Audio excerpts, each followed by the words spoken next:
The harbor rests beneath a lavender dawn, its surface smooth as hand-blown glass, except for the slow, sighing wake of a yawning tide.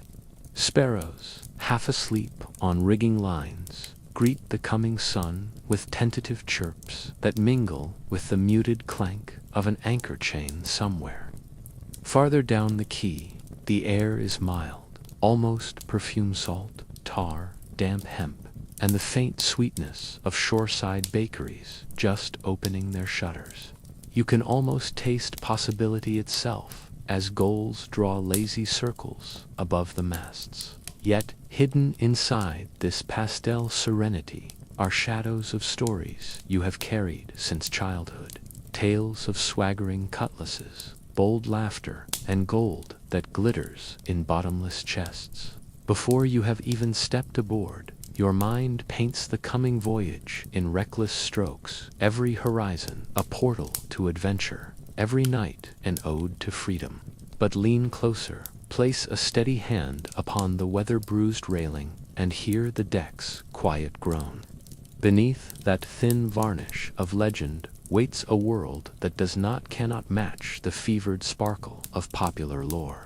Consider first the caricature of the dashing pirate captain, brimmed hat cocked, crimson sash fluttering in perpetual heroic wind.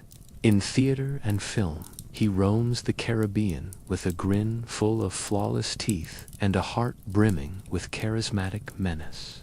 His crew as loyal as star-crossed swashbucklers can be, yet history, ever even-handed, insists on a subtler palette. Real captains were often elected for a single voyage, deposed as quickly as rum dissipates in evening heat.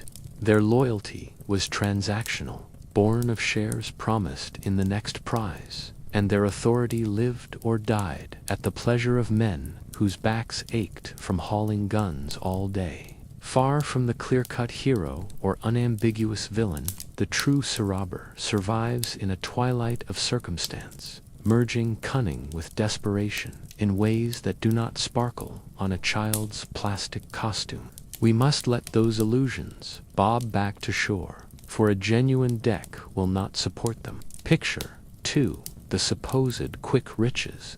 Popular yarns jump from strike to strike, an opportune merchantman here, a Spanish bullion ship, they're implying that gold was as plentiful as sand fizzing through an hourglass. The facts, whispered through cracked ship's logs and court testimonies, tell of excruciating waits. There were weeks spent adrift, hunting a sail that never crossed the horizon, or shadowing a convoy protected by cannon you dare not test. When booty finally came, it was rarely ingots revealed in cinematic beams of sun. It was casks of indigo dye bound for Rotterdam, barrels of flour gone weevily while under chase, or parcels of raw cowhides that reeked like sickness beneath a tropic noon. Only the quartermaster's meticulous ledger, updated by lantern glow, could sort through what belonged to whom. Weeks of hunger might be paid with nothing more glamorous than a sliver of sugar loaf or a threadbare bolt of cloth, hardly the spoils a fanciful ballad would bother to celebrate. Even the sense of boundless liberty rings hollow upon close scrutiny.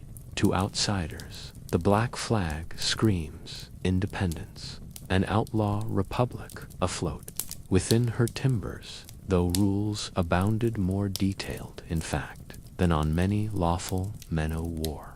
Silence during night watches, candles snuffed at set bells, weapons stowed until signaled, all spoke to a fragile ecosystem that could implode if even one man upset its rhythm. A lingering cough in the dark bunk room brought wary glances, not out of sympathy, but dread of infection. The quartermaster, wielding the Articles of Agreement, might dock your share for the mere offense of losing a pistol to rust. Where navies enforced discipline with an officer's lash from above, pirates held one another accountable with the threat of sudden collective wrath.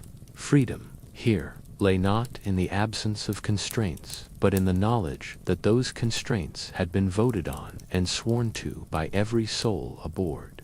Now let the sense drift deeper past unopened barrels of salt pork to the bilge water sloshing invisibly below your feet. It carries the stench of brine, rot, and a bitterness too earthy to describe adequately, an odor that burrows into clothes and hair and will not release its hold even on shore leave. In broadsides and bedtime stories, battle smoke is romantic, curling, cinematic, tinted gold by setting suns. In truth, it is acrid, sinking into the lungs until each breath rasps like coarse paper. Mix it with the smell of wet hemp and charred oak, and it feels less like glory, more like an irremovable stain.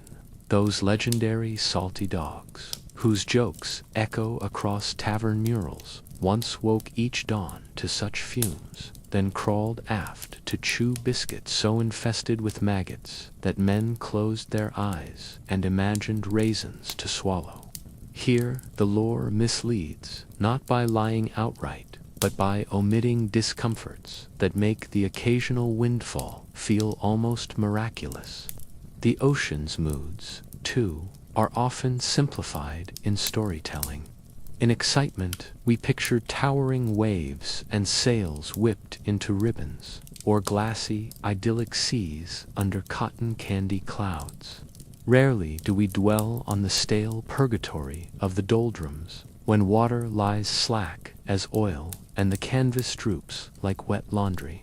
Day after day, the sun pries open pores, leaving men dizzy, tongues fissured, tempers quick to flare. The entire vessel becomes a floating griddle, pitch bubbling from seams in the planks, tar dripping from rigging to burn bare shoulders. It is at these times that laughter dies, gambling grows vicious, and silent resentments germinate in the heat. Conversely, in a squall, the deck may heave with such violence that your knees turn liquid, every heartbeat echoing with the thought that the sea is forever patient and will swallow the inattentive without malice or delay. Hollywood loves the crescendo of thunder. It forgets the 6-hour lull, where one's mind chips away at sanity. Disease, invisible yet omnipresent, deserves its own quiet paragraph.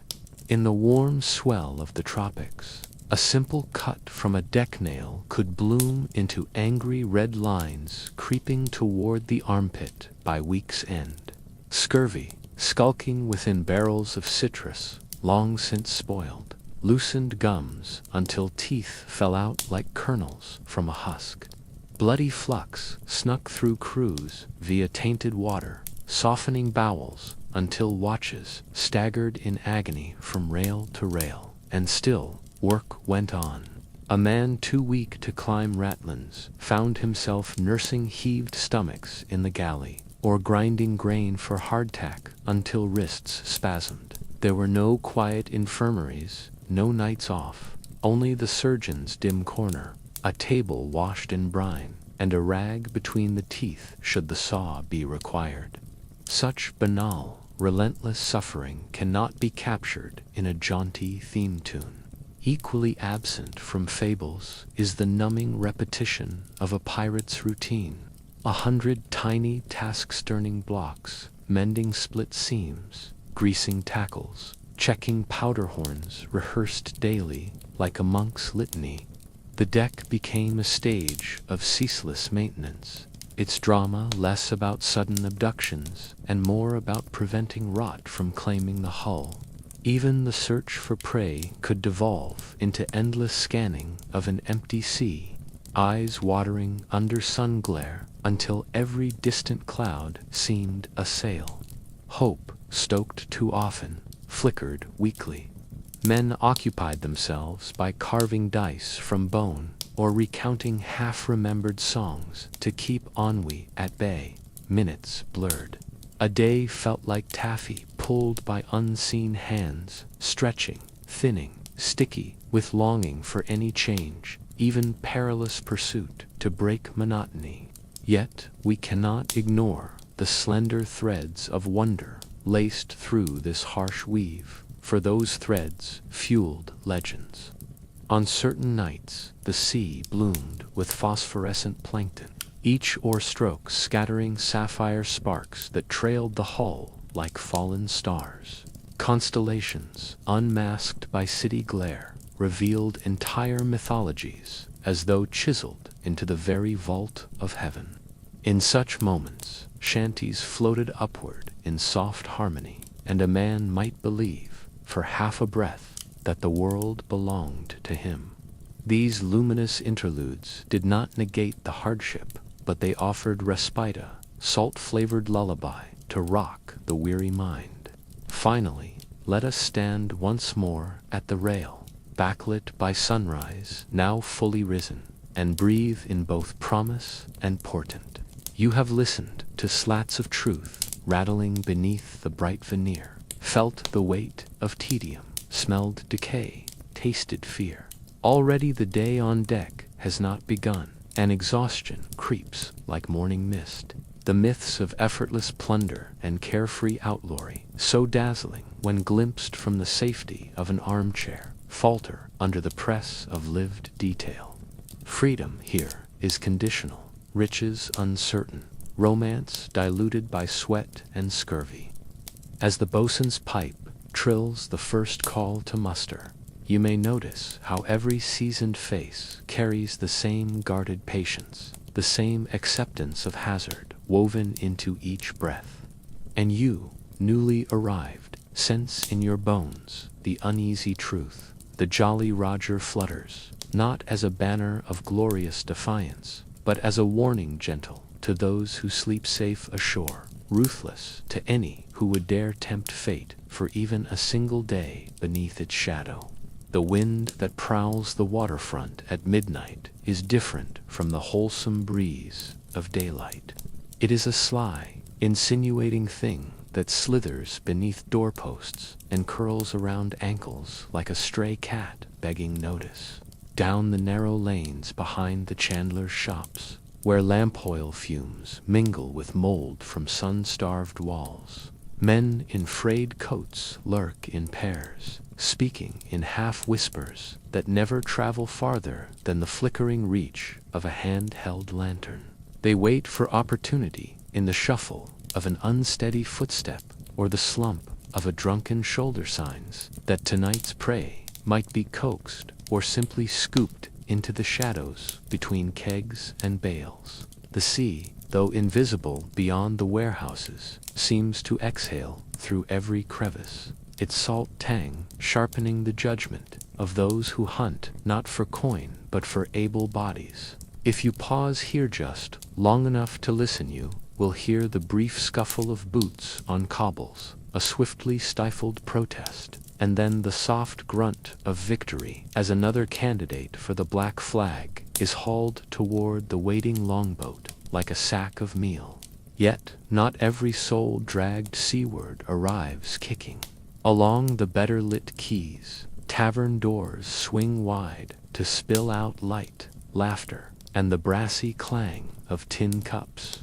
And there the promise of pirate freedom is painted in bold, intoxicating strokes. Recruiters half sailors, half salesmen by rounds with suspicious generosity, their stories frothing like ale that never quite loses its head. They speak of Spaniard galleons, heavy with silver, of pearl reefs that glitter even at noon, of democracies afloat where every man casts a vote and none bends knee to a tyrant's lash, to the shipwrecked dreamers nursing unpaid debts, to deserters itching for second lives, to farmhands whose fingernails still carry the clay of inland toil. Such narratives gleam brighter than any doubloon.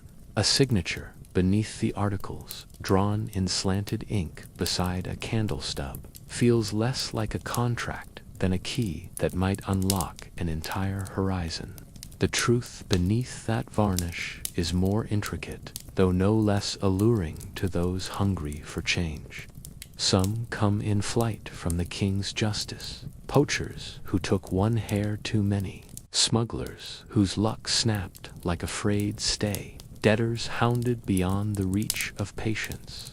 Others slip away from pew-pew marriages, or from fields where harvests fail more often than they fill a larder.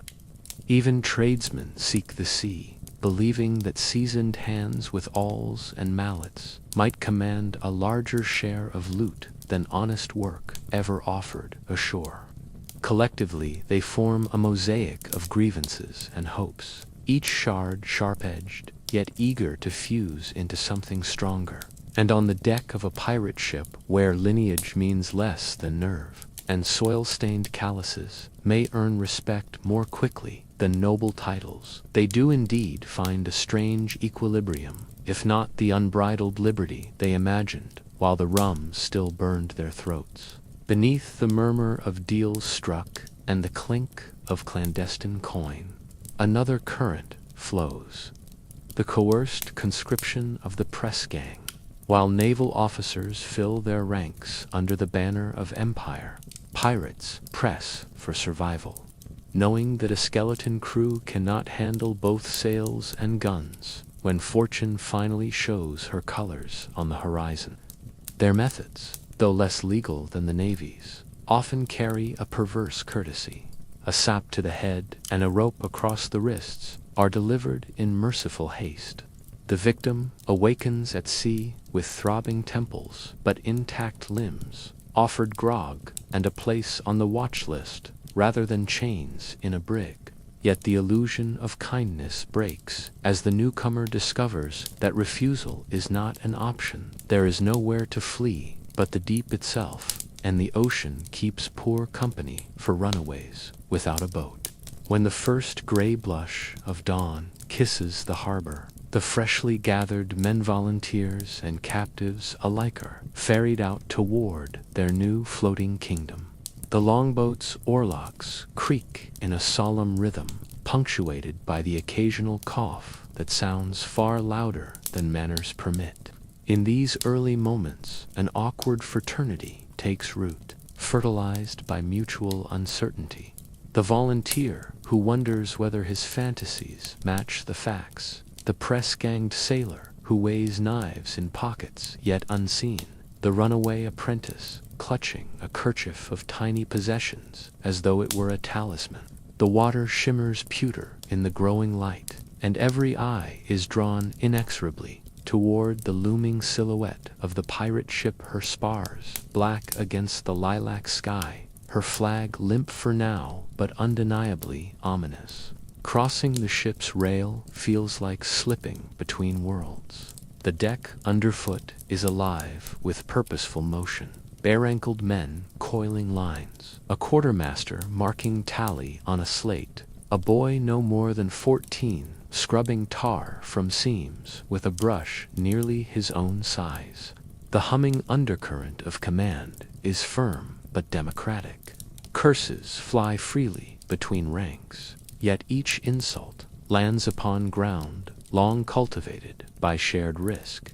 New arrivals are not paraded, but rather distributed, shown the hammock hooks that will claim their weary bones, handed a mess tin-dented by unknown histories, issued half a pound of biscuit, so hard it requires soaking before teeth can hope to dent it. In these small gestures lies the first hint of pirate equality. All discomforts are communal, and no man's blanket is measurably thicker than another's. Soon after, the articles are read aloud on the quarterdeck, parchment fluttering just enough to mimic wing beats of distant gulls.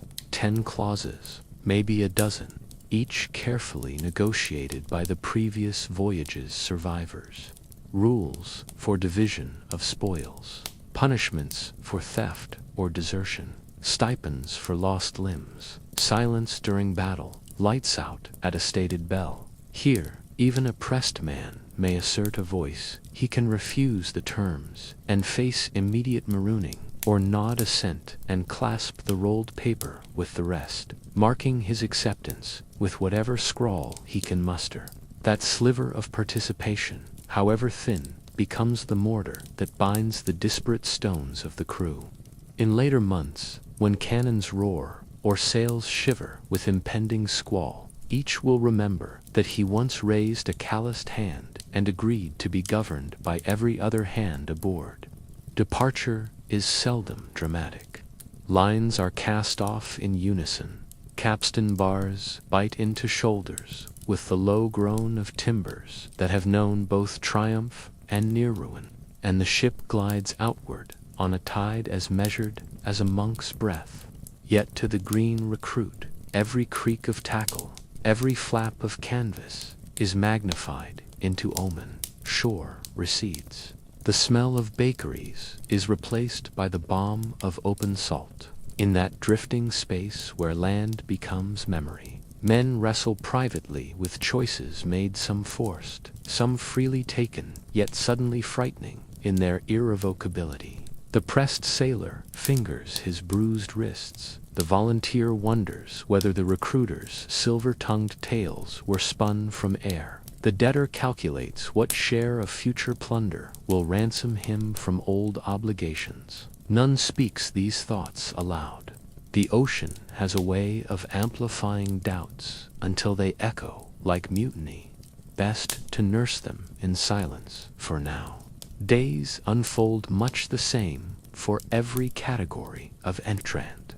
Sails demand trimming, decks crave holystoning, guns must be run in and out until the muscles remember the rhythm without the mind's prompting. Under such labor, the distinctions blur. The man who once farmed barley rows now hauls reef lines beside the runaway cutpurse. The gentleman thief shoulders a water cask with the unwilling fisherman. Shared sweat writes new identities faster than time could alone. By the second week, no one cares who signed willingly and who awakened to bondage. The sea has equalized them, forging fellowship out of calluses and sunburn. If resentment flickers, it does so in private prayers or in muttered oaths spat into the scuppers during the dog watch, quickly lost to the hiss of passing foam. Even so, the shadow of home lingers. Letters cannot be posted from mid-ocean, but hearts dispatch invisible missives. A mother forever waiting at a cottage gate. A lover whose laughter may already touch another's ear. A magistrate's warrant rusting on a tavern wall. In hammock rows after lights out, men trade quiet histories, the way children exchange marbles, each tale polished by memory until it gleams. A pressed man may discover that the volunteer beside him fled the same oppressive landlord, or that both shared the same fear of scaffold and rope. These revelations, whispered beneath the steady thrum of waves against planks, are more binding than any legal seal. In the fragile darkness, they knit a tribe from fragments, teaching each soul that survival aboard the Black Flag will hinge less on cunning than on collective resilience. Finally, there comes a moment, often at twilight, when the western sky flares briefly like forge fire, when every fresh recruit realizes he is no longer arriving, but has somehow arrived. The press gang's cudgel fades to legend. The recruiter's promises blur like heat on distant dunes, and what remains is the present tense of duty. The next watch to stand, the next sail to furl, the next ration to claim. Grievances may still simmer, ambitions may yet glint like hidden steel, but for now the ocean stretches unbroken, and the ship itself has become the only shore within reach. Whether seized by force or seduced by fantasy, each man is bound to the same fata, packed not of ink and paper, but of breath and salt and the slow, inexorable heartbeat of a vessel that charts her own law upon a restless, indifferent sea. The moment your boots leave the steady cradle of the longboat and find timber sprung to the tides, a new grammar of balance rewrites itself beneath your soles. The deck is wide, but never as flat as a quayside plank. It swells and dips in slow, deliberate pulses that seem coordinated with a distant, unseen heart. At first, each roll is disorienting, like stepping onto a ballroom floor whose musicians change tempo at will. Your knees summon instinctual microbends, calves twitch, and the horizon executes tiny waltzes at the edges of your vision. Above, yards creak like impatient floorboards in an old house, while stays hum a faint, resonant chord that threads the salt-carried air. You learn quickly that movement cannot be forced into straight lines. Every stride must anticipate a tilt. Every turn must plant a foot against a coming lurch. It is less walking than negotiating, a dialogue with the ship herself, and she reserves the right to interrupt at any time.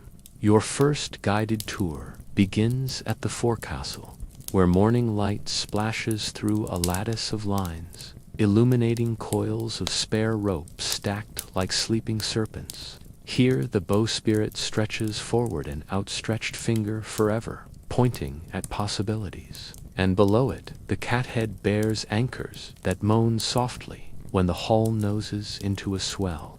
The boatswain, stocky and barefoot, names each spar, and not with a calm cadence, as though reciting verses meant to coax you into rhythmic breathing. He pauses to demonstrate the art of flaking a hawser so that it will pay out without snarling, and in that demonstration lies a quiet parable. Haste breeds tangles. Patience keeps the world tidy. Already the smell of tar is thick enough to leave a phantom film on your tongue, and when the wind shifts, you catch a whiff of bilge gas sneaking up through the seams, the undernote that proves every romance has a cellar. Midship, life is busiest. The main hatch stands open like a yawning cavern, swallowing and disgorging men with bundles of firewood, kegs of water, and tubs of cannon shot slung on shoulder poles. The rhythmic clank of the capstan accompanies them.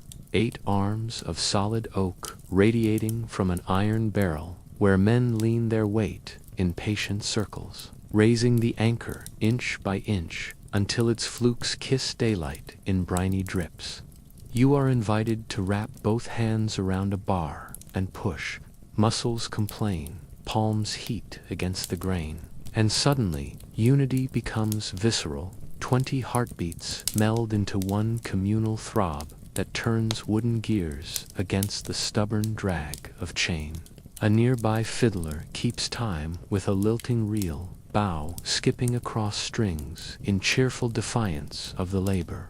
Even the greenest recruit can sense how music shields the mind from the monotony of repetition, transmuting shared toil into something that feels almost festive.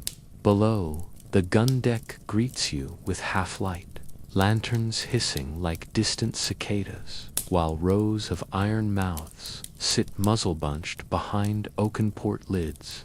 Dust motes drift through beams of amber, swirling each time the hull groans, and the air tastes of charcoal long since cooled.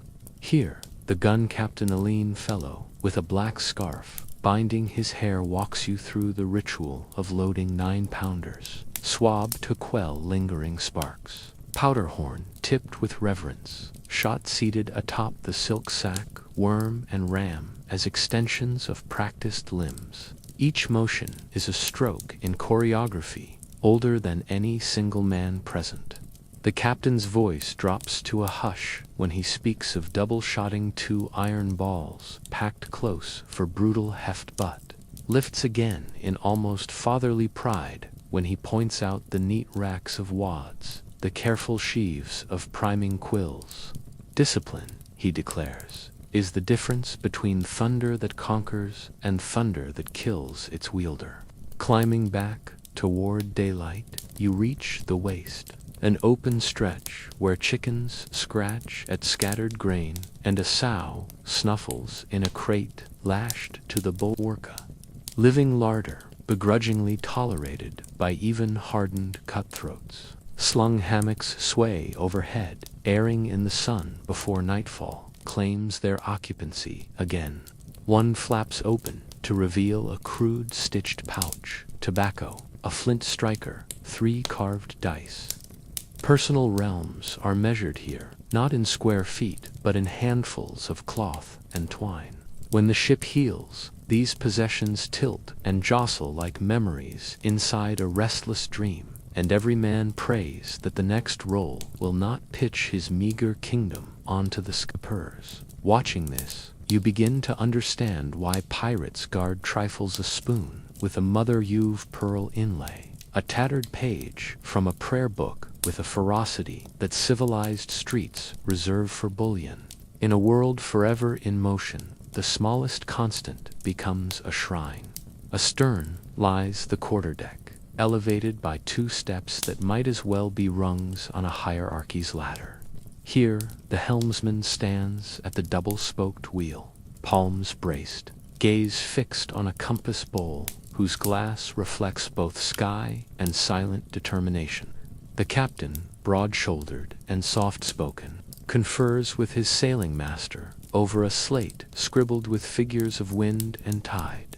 Yet the aura is not haughty. Rather, it feels like the hush inside a chapel, where decisions weigh heavy because they hold many fates in their margins. You are invited to place a hand upon the weathered oak rim, sensing through your fingertips the subtle tremor of rudder meeting current. The helm transmits the sea's contradictions, resistance and compliance, fury and forgiveness, always shifting. For a breath, you glimpse why authority aboard is earned, not through accident of birth, but through the proven ability to read those contradictions without flinching. Descending the narrow companionway to the orlop, you must duck beams smoother than river stones from decades of brushing shoulders. Darkness thickens, pierced only by the orange pinpricks of tallow dips set in nooks. Here lie the casks of freshwater sweetness, rationed like hopened the surgeon's chest clamped tight with brass hasps. The very smell changes, oak tinged with vinegar, a medicinal warning that settles in the sinuses. You run a hand along the cool barrel staves and feel droplets of condensation. The bosun explains that a leak here could spell death more surely than Spanish lead. For thirst is an enemy that marches undefeated against the bravest powder charge. Farther aft, lengths of spare cable coil in sleeping spirals, tar-soaked to repel rot. Each cotton wrap gleams like ink under the lantern's sigh, a promise that when tempests rise, replacements stand ready, silent insurance against calamity. Back on deck, the noon watch is called, and you witness the simple ceremony of measuring the sun. The sailing master lifts a brass Davis quadrant, lining its shadow against a horizon trembling with mirage. Numbers are murmured, chalked onto a boxlid slate, and compared with tables kept in oilskin. There is a monastic precision in his every gesture, yet none of the pomp of court astronomers. Here, mathematics humbly obeys the sway of planks. Even the newest recruit can see knowledge rendered practically angles and minutes, translating into decisions about when sails will reef, when fresh water must be rationed, and when pursuit is worth the gunpowder cost. In this gentle arithmetic lies the ship's real treasure, the power to remain unlost in a world where blue stretches limitlessly in all directions. As afternoon wanes, the first lesson in knotwork begins. A seasoned hand called Old Gull, bald save for wisps, as white as foam, demonstrates the bowline with fingers that move like water over pebbles. He says nothing at first, letting the rope teach through texture, over, under, around, through again, slower, until muscle memory blooms. When he finally speaks, his voice is low enough to pair with lullabies. "Secure a line," he murmurs, "and you secure yourself." The maxim sinks deeper than the rope's strands, lighting places within you that conventional sermons seldom reach. By the third repetition, your fingers obey, almost without sight, and a quiet pride sparks small but sturdy as a lantern in fog. You sense the ritual significance. Every man who masters a knot adds one more braid of trust to the collective weave that will keep all hands above the waves on nights when stars hide. Supper arrives with sundown salt beef boiled to surrender, hard biscuit softened in its broth, a ladle of weak pea soup, and the evening issue of watered rum. Plates are tin, spoons dented, and still the smell carries comfort. Hunger sharpens gratitude like a whetstone on steel. Men cluster in loose rings, trading quips that drift upward with steam. Someone unpacks a fife, its notes lilting over the rhythmic clack of waves along the hull. Conversation settles into pockets of subdued contentment, punctuated by the occasional burst of laughter when a tale grows ribald. In this dim communal glow, the ship feels less an engine of plunder and more a wandering village one that drifts through uncharted avenues of moonlit water, bound together by necessity, courage, and fleeting moments of music. Nightfall deepens, and lanterns are hoisted midway up the shrouds, small constellations coaxed into existence by human hands. You choose a spot near the starboard rail, leaning to watch the sea in darkness. It answers with coins of phosphorescence flickering in your wake. The bosun's pipe trills for lights out, and hammocks receive their weary cargo. As you settle, canvas sways like a cradle, and tar-scented air rocks the mind toward dreams. Somewhere forward a gull cries, though none should fly this far from land. The ship answers with her own creak, as if acknowledging both pilgrim and guide. In that conversation of timbers and tide, you finally glimpse the secret whispered by countless generations who braved these restless floors, that to survive a day on a pirate ship is to accept partnership with motion itself, to dance with uncertainty until the dance can no longer be distinguished from the dancer. Only then, heart synchronized with the ocean's pulse, does sleep arrive soft, briny, and deserved. The swish of the night sea gathers like silk against the hull, while the quartermaster paces the lee rail, hands clasped lightly behind his back. Lantern light pools around his boots in wavering rings, but he neither flinches from the shadows nor strains toward them. Instead, he walks a patient middle road, listening to the cadence of the ship, as though she speaks a private language only he can hear. On this deck alive, with the slow breathing of lines and the muted snore of off-watch hammocks' presence, steadies everything it touches. Where the captain's silhouette commands drama by daylight, the quartermaster rules the dusk with understatement, each quiet footfall reminding the vessel that justice never fully sleeps. No evil lurks in that measured stride, yet the office he holds was forged in darkness as much as daylight. Long before any black flag rose on Caribbean winds, common sailors suffered under captains whose words were law and whose whims could condemn a man to the Cat O' or worse. Out of such lopsided fear, the quartermaster's role evolved first as spokesman, then as sentinel, finally as the unofficial parliament of the lower deck. His charter, voted upon by every man the moment articles are signed, is transparency itself. Keep the captain honest, keep the crew safe, and keep the spoils accounted for in copper, silver, and gold. So essential is this balance that on most ships the quartermaster may overrule the captain in any matter of discipline, for a pirate democracy survives only while its people believe the scales stay level. Authority wears different garments depending on who holds the mantle. A tyrant brandishes whip and pistol. A politician wields honeyed phrases. The quartermaster favors ledgers, calipers, and an unhurried brow. At dawn, he notes the waterline. At noon, he inspects biscuit stores for weevil dust. At dusk, he writes tiny columns of figures that track every musket flint, every inch of sailcloth, every gill of rum. His ledger, weather-spotted yet meticulously neat, contains not only the fortune of the voyage, but its soul. In those pages, each gunner's mate and topman sees proof that their labor will one day translate into silver in hand or care in sickness, and so they surrender to the quartermaster a trust they would never grant to an admiral born of privilege. Discipline, too, passes through his hands, though it seldom needs to bite.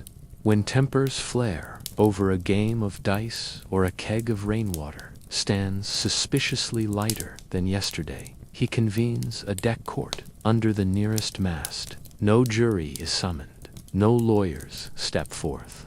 Instead, the accused speaks, the accuser answers, and the surrounding ring of silent shipmates follows every nuance. The quartermaster listens sometimes, scratching an ear, sometimes flicking a glance that feels like a blade laid gently across the ribs and till. The truth leaches up through the cracks of nervous words. Once he decides, punishment arrives, swift, proportionate, and, above all, public. A withheld share, extra turns at the bilge pump, or, in dire cases, a kiss of the lash. Each verdict teaches without poisoning the well of morale. The captain may nod approvingly from the quarterdeck, but he never interferes. To do so would unravel the delicate textile of mutual consent. In battle, the quartermaster moves with almost priestly intent. He keeps tally of powder spent and prizes struck, stands ready to signal mercy when a merchantman strikes colors, and, when the cannons fall silent, oversees the delicate harvest of valuables before any eager hand can pocket more than its due. A soft-spoken, steady lads can freeze half the crew in motion, not through fear, but through the collective memory that yesterday's justice guarantees tomorrow's share. Even wounds pass beneath his gaze, for out of the purse he holds flows compensation. 400 pieces of 8 for a lost leg, 800 for both eyes, or whatever sum the articles specify. Coins ring against wooden deck planks, forging the understanding that bravery will not be repaid with destitution. Though rarely loud, the quartermaster proves thunderous in counsel.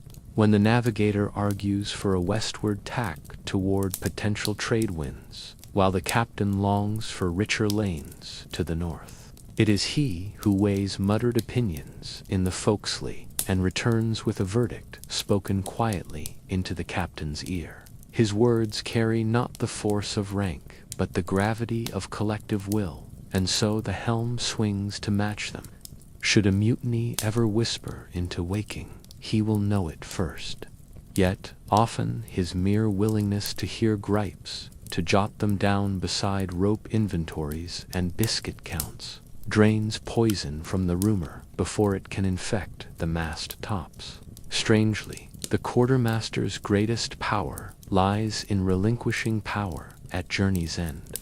When a prize is finally divided on deck beneath lanterns that paint every coin in molten glow, it is his hands that pass out each share.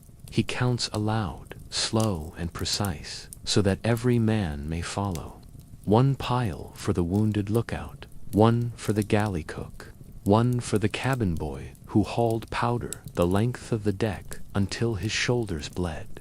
No haste, no favoritism, no hidden purse under his coat. The ritual lasts hours, sometimes stretching into dawn, yet none complains, for patience here means certainty. Only when the last sliver of silver has found an owner does the quartermaster allow himself a weary sip of rum, and the crew, seeing justice done, offers him the night's loudest cheer. Afterward, when hammocks rise and lanterns dim, he sits alone by the helm, ledger open on his knees, inked arithmetic glistening under stars. He notes the day's date, the position logged by the sailing master, the coins remaining for repairs and medicine. Somewhere below, men snore, some pressed, some volunteer, all equal under the articles he enforces. He hears their breath and feels the deck sigh in tandem, a single organism lulled by trust. Only then does he shut the book, not its lanyard, and rest his forehead lightly against the cool rim of the binnacle. For a heartbeat, the world is perfectly balanced. Sea and sky, risk and reward, authority and consent. You, listening in the hush, may find yourself drifting toward sleep on the rhythm of that equilibrium, comforted by the knowledge that should grievance or greed disturb the calm again, a steady pair of boots will cross the planks to set it right. In that certainty, you surrender to darkness, rocked by the very governance that keeps a pirate ship from devouring itself before dawn. The lantern bell rings low, a muffled chime that ripples through the swinging shadows like a pebble dropped in dusk-dark water. And across the gun deck weary silhouettes drift toward their slumbering nests. A pirate ship, whatever legends swirl around her, is first and always a floating dormitory. Her beams hung with canvas cocoons, her bulkheads lined with dreams that sway in time to the breathing of the sea. Each hammock is a narrow raft of respite, knotted to the deck beams by a pair of tar-black lanyards that creak in counterpoint to the hush of the swell. Step lightly along the planking, and you feel the hush change, texture soften, because men speak now in whispers, reverent as parishioners in a moonlit cloister. Nobody wishes to disturb the delicate pact between fatigue and the faint promise of sleep.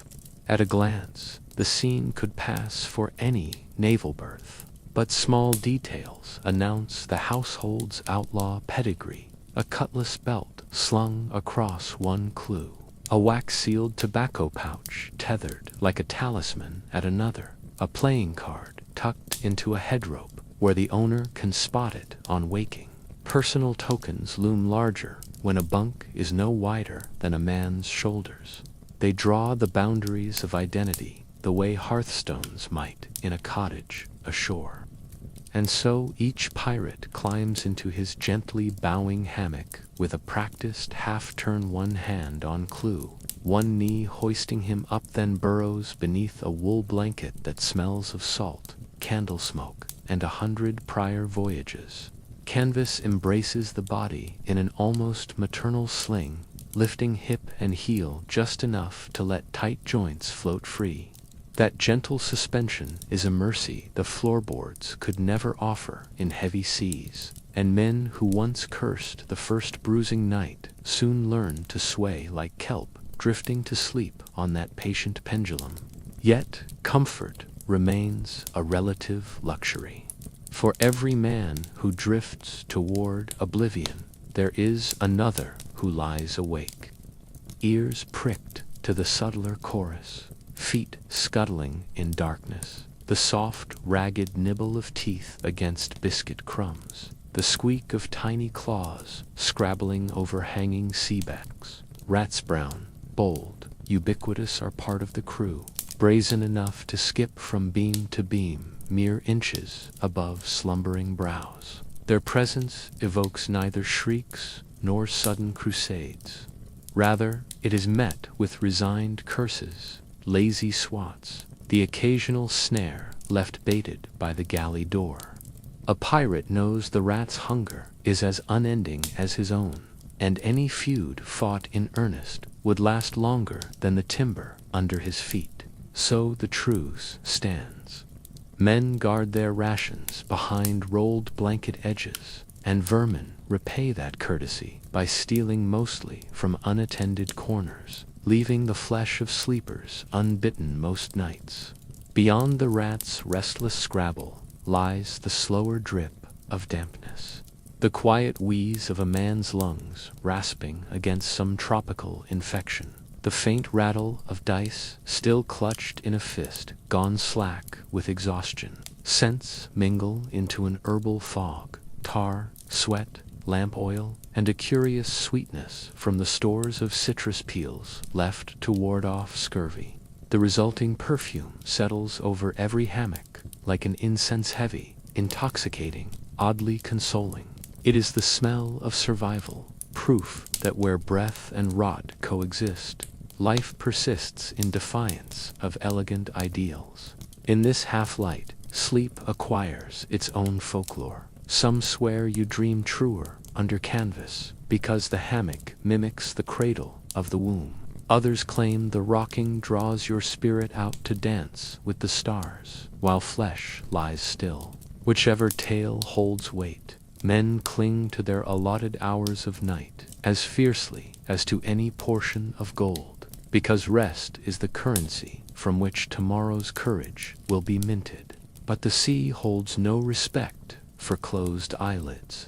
2 bells into the first dog watch. A boatswain's pipe slices the hush with a shrill flourish. All hands, starboard watch. The call springs up through beams like electricity, and half the hammocks disgorge their tenants in a blur of swinging legs and muttered oaths. Bare feet slap planks, belts cinch tight, wool caps find heads. Those who remain larboard watch roll deeper into blankets, grateful that fate appointed them another 2 hours in the kingdom of dreams. On deck, however, the night air proves wet, cool, and alive, with starlight bright enough to cast faint shadows. It is here, in the solitude of the midnight watch, that a pirate meets the ocean without mediation. No daytime bustle, no booming guns, only the heave of black water under a little wooden ark, and the hush-hush of rigging lines murmuring ancient lullabies to the void. Watch duties at this hour seem simply just a brace, oil a squeaking block, keep an eye peeled for distant sail or lurking reef butt. They open the mind to vaster contemplations. Perhaps it is the cosmic tapestry overhead, Orion striding from one world's rim to the other. The Southern Cross tilted like a chalice, pouring silver phantoms into the sea. A lookout perched in the crosstrees catches himself whispering nursery rhymes he has not heard since mother's knee, while the helmsman hums a half-forgotten psalm whose lyrics blur between Gaelic and hymn. Time stretches. Each breath leaves the lungs like a feather drifting upward. Each inhalation returns laced with brine and the faintest cinnamon of distant spice isles. One can believe in that moment that the earth truly is round and endless, and that the fragile speck of wood beneath one's boots is both condemned and blessed to roam her curvature forever. Yet vigilance admits no poetic trance. Every so often the quartermaster he cannot sleep, while half his command wakes steps onto the waist and trades a soft word with the signal lantern keeper. His lantern glass flickers wind-kissed gold across the deck, revealing eyes filmed by fatigue but steadied by trust. Midwatch is prime time for accident. A slacking halyard could foul a spar. A stray coal from the galley stove could kindle catastrophe. The quartermaster's rounds are gentle reminders that order never truly sleeps, and the men, seeing him, feel not spied upon but safeguarded, as children feel when a parent checks the bedroom door against monsters. Below, those off duty are hardly lost in bliss. After an hour or two, the ship's subtle rocking becomes a metronome that can as easily rouse as soothe. A dream of home may be snapped by a rogue shift of ballast. A memory of childhood meadows dissolves at the slap of a loosened clue. Most turn on their sides and chase slumber back through corridors of thoughts, counting breaths, mouthing silent prayers, or rehearsing tomorrow's not drills in the dark theater of the skull. Even in repose, a pirate remains half crewman, ears tuned in case the call comes, muscles prepared to vault from canvas to deck without transition. That readiness, worn day after day like an invisible cuirass, shapes sinew and spirit alike. It is why these men can sprint barefoot across pitching planks at dawn battle alarm, why they climb ratlins before full consciousness, why they endure. Toward the tail of the night, moments before the horizon glimmers pewter, a hush falls yet again as the starboard watch yields to the larboard. Fresh feet shuffle, husky voices trade weather notes, wind veered a hair abaft, swells steady from nor'east, and the departing men disappear into the dim hatchways, limbs heavy as anchor chain. Inside the gun deck, they fold into still warm hammocks, whose sway now feels exaggerated, lulling but unpredictable, as though the canvas to keeps watch. Sleep returns, but lightly, like a guest aware she overextends her welcome. Dawn is close. Soon galley smoke will curl through the gratings, mingling with coffee grounds boiled till bitter, and the new day will demand all hands once more. Those final minutes in the cradle are the sweetest, fragile and fragrant as dew on petals, yet they pass quickest, snatched away by the boatswain's next pipe before many can even dream. And then it is morning again, pale gold streaming through open gun ports, sparkling motes drifting over the rows of hammocks like fairy dust on still, brackish air. Vermin retreat to darker crevices. Men stretch spines that pop like musket flints. Canvas knots untie with dull thuds as each sleeper rolls out to greet the day.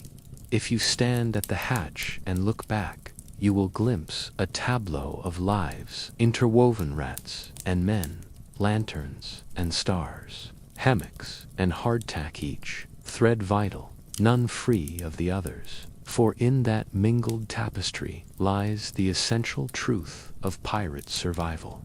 Comfort is carved from inconvenience, courage is forged in ceaseless motion, and sleep, however brief, however troubled, is sacred, for it is the only currency that poverty, hunger, and danger cannot debase. And so the dance continues, hammocks swinging, watches changing, vermin scampering, hearts beating in reluctant harmony with the vast, indifferent sea. The first aromas of dawn drift upward from the galley like muted heralds of necessity, a thin thread of wood smoke, the faint stew-room tents of brine, and a quivering note of scorched coffee substitute brewed from ground chickpeas and chicory. Even before the boatswain's pipe trills reveille, these smells weave through the sleeping ranks, tugging men from their hammocks with a summons older than the black flag itself. Hunger is democracy's sternest bellwether. At sino rank or reputation exempts a belly from growling, and so pirates rise in loose order, stretching joints still stiff from the night watch, blinking salt-dry eyes at canvas that blazes gold where sunbeams lance through open ports. The day's first chore is always the same. Secure the body's engine before sails hoist or guns thunder, for muscle without fuel is mutiny by other means. Thus every man, from quartermaster to powder boy, gravitates toward the hatch that drops into the dim galley passage, lured by the promise, humble though it is, of biscuit, salt beef, and grog. The galley is a cave of sizzles and murmurs, hulking amidships so that fire danger remains low, and the ship's roll gives the cook a fighting chance. Its brick-lined hearth is chained tight to the deck. Gimbaled iron pots sway like pendulums over embers coaxed with vigilant patience, lest rogue sparks court catastrophe. Inside one cauldron, salted beef chunks soften in forgiveness after weeks packed in crystalline brine. In another, weevil-freckled biscuit shards simmer to a porridge, their starch coaxed free with constant paddle strokes. The Kuka broad-shouldered, ash-smudged Pomeranian giant, named Old Zygmunt conducts this orchestra of hardship with what passes for serenity in pirate cuisine. His ladle clinks against pot rims in a percussive rhythm that strangers might mistake for impatience. But the crew knows these taps as reassurance that flavor, however meager, is on its way. A thin line curls from the galley door where tin bowls wait to be filled, and men trade jokes about which stealthy rat supplied the extra protein floating in last night's stew. Laughter here is not denial of misery. It is seasoning, sprinkled liberally to mask the blandness of survival. Hardtack, the infamous ship's biscuities, the breakfast cornerstone, though calling it bread is to indulge a fantasy grander than any treasure map. Made of flour, water, and indifference, baked twice until its moisture flees like deserters from a press gang. Each square emerges as an edible stone, inscribed with dents and dimples where weevils once nested. Newcomers approach with wary eyes, tapping a corner against the table to judge its resilience. Veterans simply grip the slab with molars set and hearts resigned. But even brittle despair can soften. Dunked long enough in broth or grog, the biscuit yields, surrendering starch and a faint ghost of wheat to the mouth. Men swear by different soaking, times 5 counts if you like firmness, 10 if you cherish teeth too dearly to gamble. No one complains aloud about weevils after the first fortnight, for protein is protein, and squeamishness went overboard the moment land vanished astern. Instead, the tiny insects are considered lucky, a sign, jesters claim, that at least something fresh once lived in the rations. If biscuit is the bedrock, salt beef is the stubborn monument built upon it. Barreled in layers of crystalline sodium and often sealed months before purchase, a good chunk carries the color of sunset leather and the chew of boot heel. Yet there is art to its resurrection. Old Zygmunt begins soaking the chosen slabs at midnight, changing water twice to leach excess brine, then simmers them at dawn until fibers loosen and fat pearls glisten on the stew's surface like opals. The aroma that escapes when the lid finally lifts is both comfort and caution. Salt still dominates, but beneath it lurks a savory bass note that entices even men who know this meat once swam in barrels so fetid that cockroaches drowned rather than feast. Each serving is ladled alongside stewed biscuit into tin bowls dented by 100 similar mornings. Sinew still resists the tooth, yet the act of gnawing becomes meditation, slow, rhythmic exchange between determination and sustenance, in which time slackens and the mind can wander toward gentler shores. Between mouthfuls, conversation eddies softly. Someone hums a half-remembered lullaby from Martinique. Another recounts how French privateers flavor their stew with cloves stolen out of East Indiamen. A third describes a mythical recipe called fresh bread, causing exaggerated gasps of wonder up and down the benches. These tales are currency far dearer than silver, for they feed a hunger salt beef cannot touch, a cook's anecdote about lemongrass sprouts, a rumor that the quartermaster might barter for citrus at the next rendezvous. Within minutes, sailors are bargaining imaginary slices of lime in exchange for tasks, wagers, or favors. Hope, though speculative, dilates pupils wide as constellations. In such chatter lies resilience, the ability to conjure tomorrow's flavor with today's words, to transform a diet of necessity into a feast of speculation. Now comes the grog, equal parts salvation and snare. In the wooden scuttle that serves as bar barrels of raw rum from Jamaican stills, weight dark as molasses and twice as bracing. Left neat, the spirit could blind resolve as quickly as it buoys courage. So custom demands dilution water, lime when available, a shaving of sugar or nutmeg if fortune smiled in the latest prize. The quartermaster oversees the measuring, ensuring no cabin boy tips an extra dram for his mate. 1/2 pint rum to 1 pint water, a ratio that would scandalize tavern connoisseurs ashore, but keeps the deck from tilting into chaos.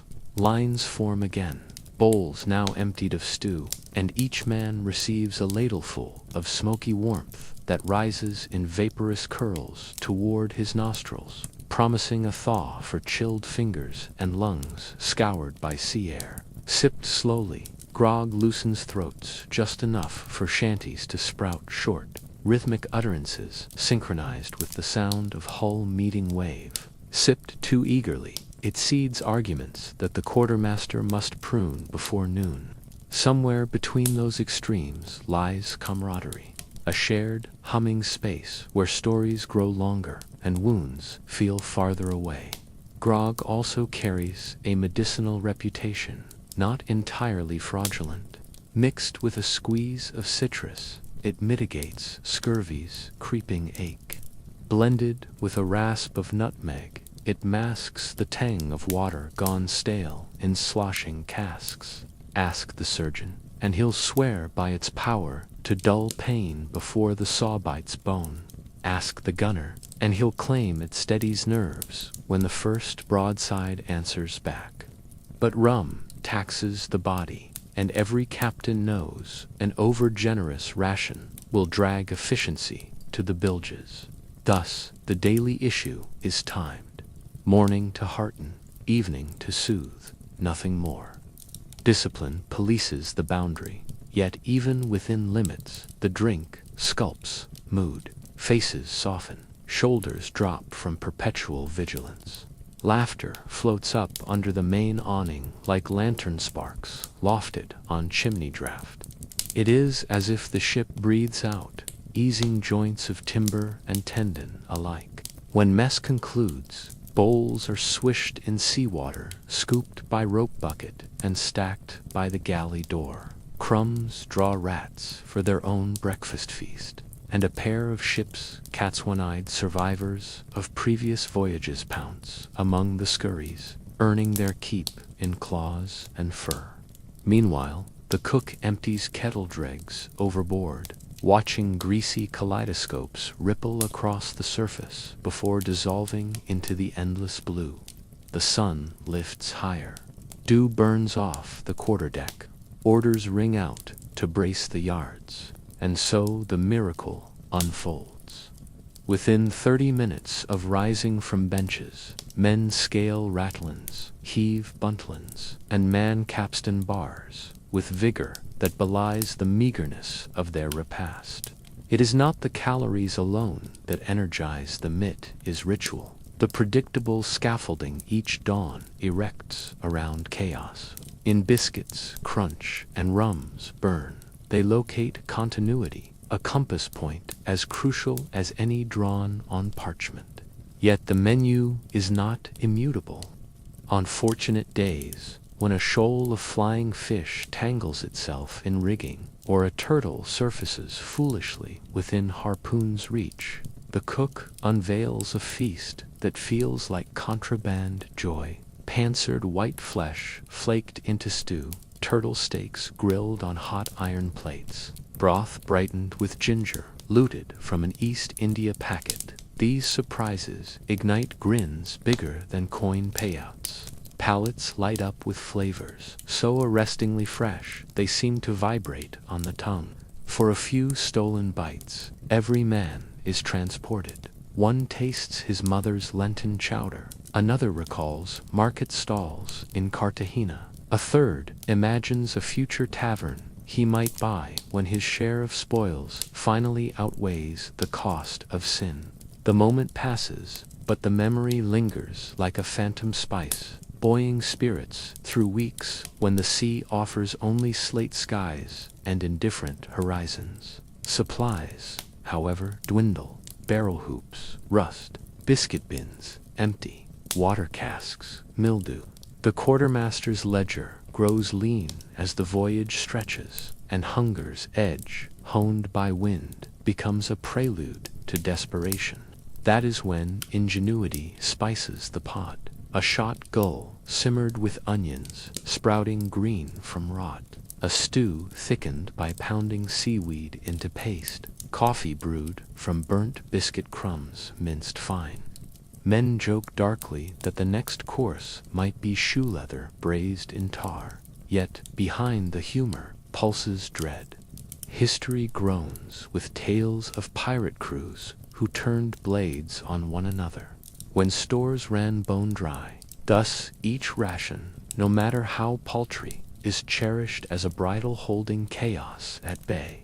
And when, finally, a sail is spotted fat, with merchant promise the chase is driven not solely by greed, but by the primal arithmetic of pantry and gut.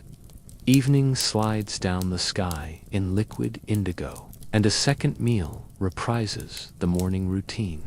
Though salt pork often replaces beef, and the rum water is fractionally stronger to ease muscles spent bracing yards all afternoon.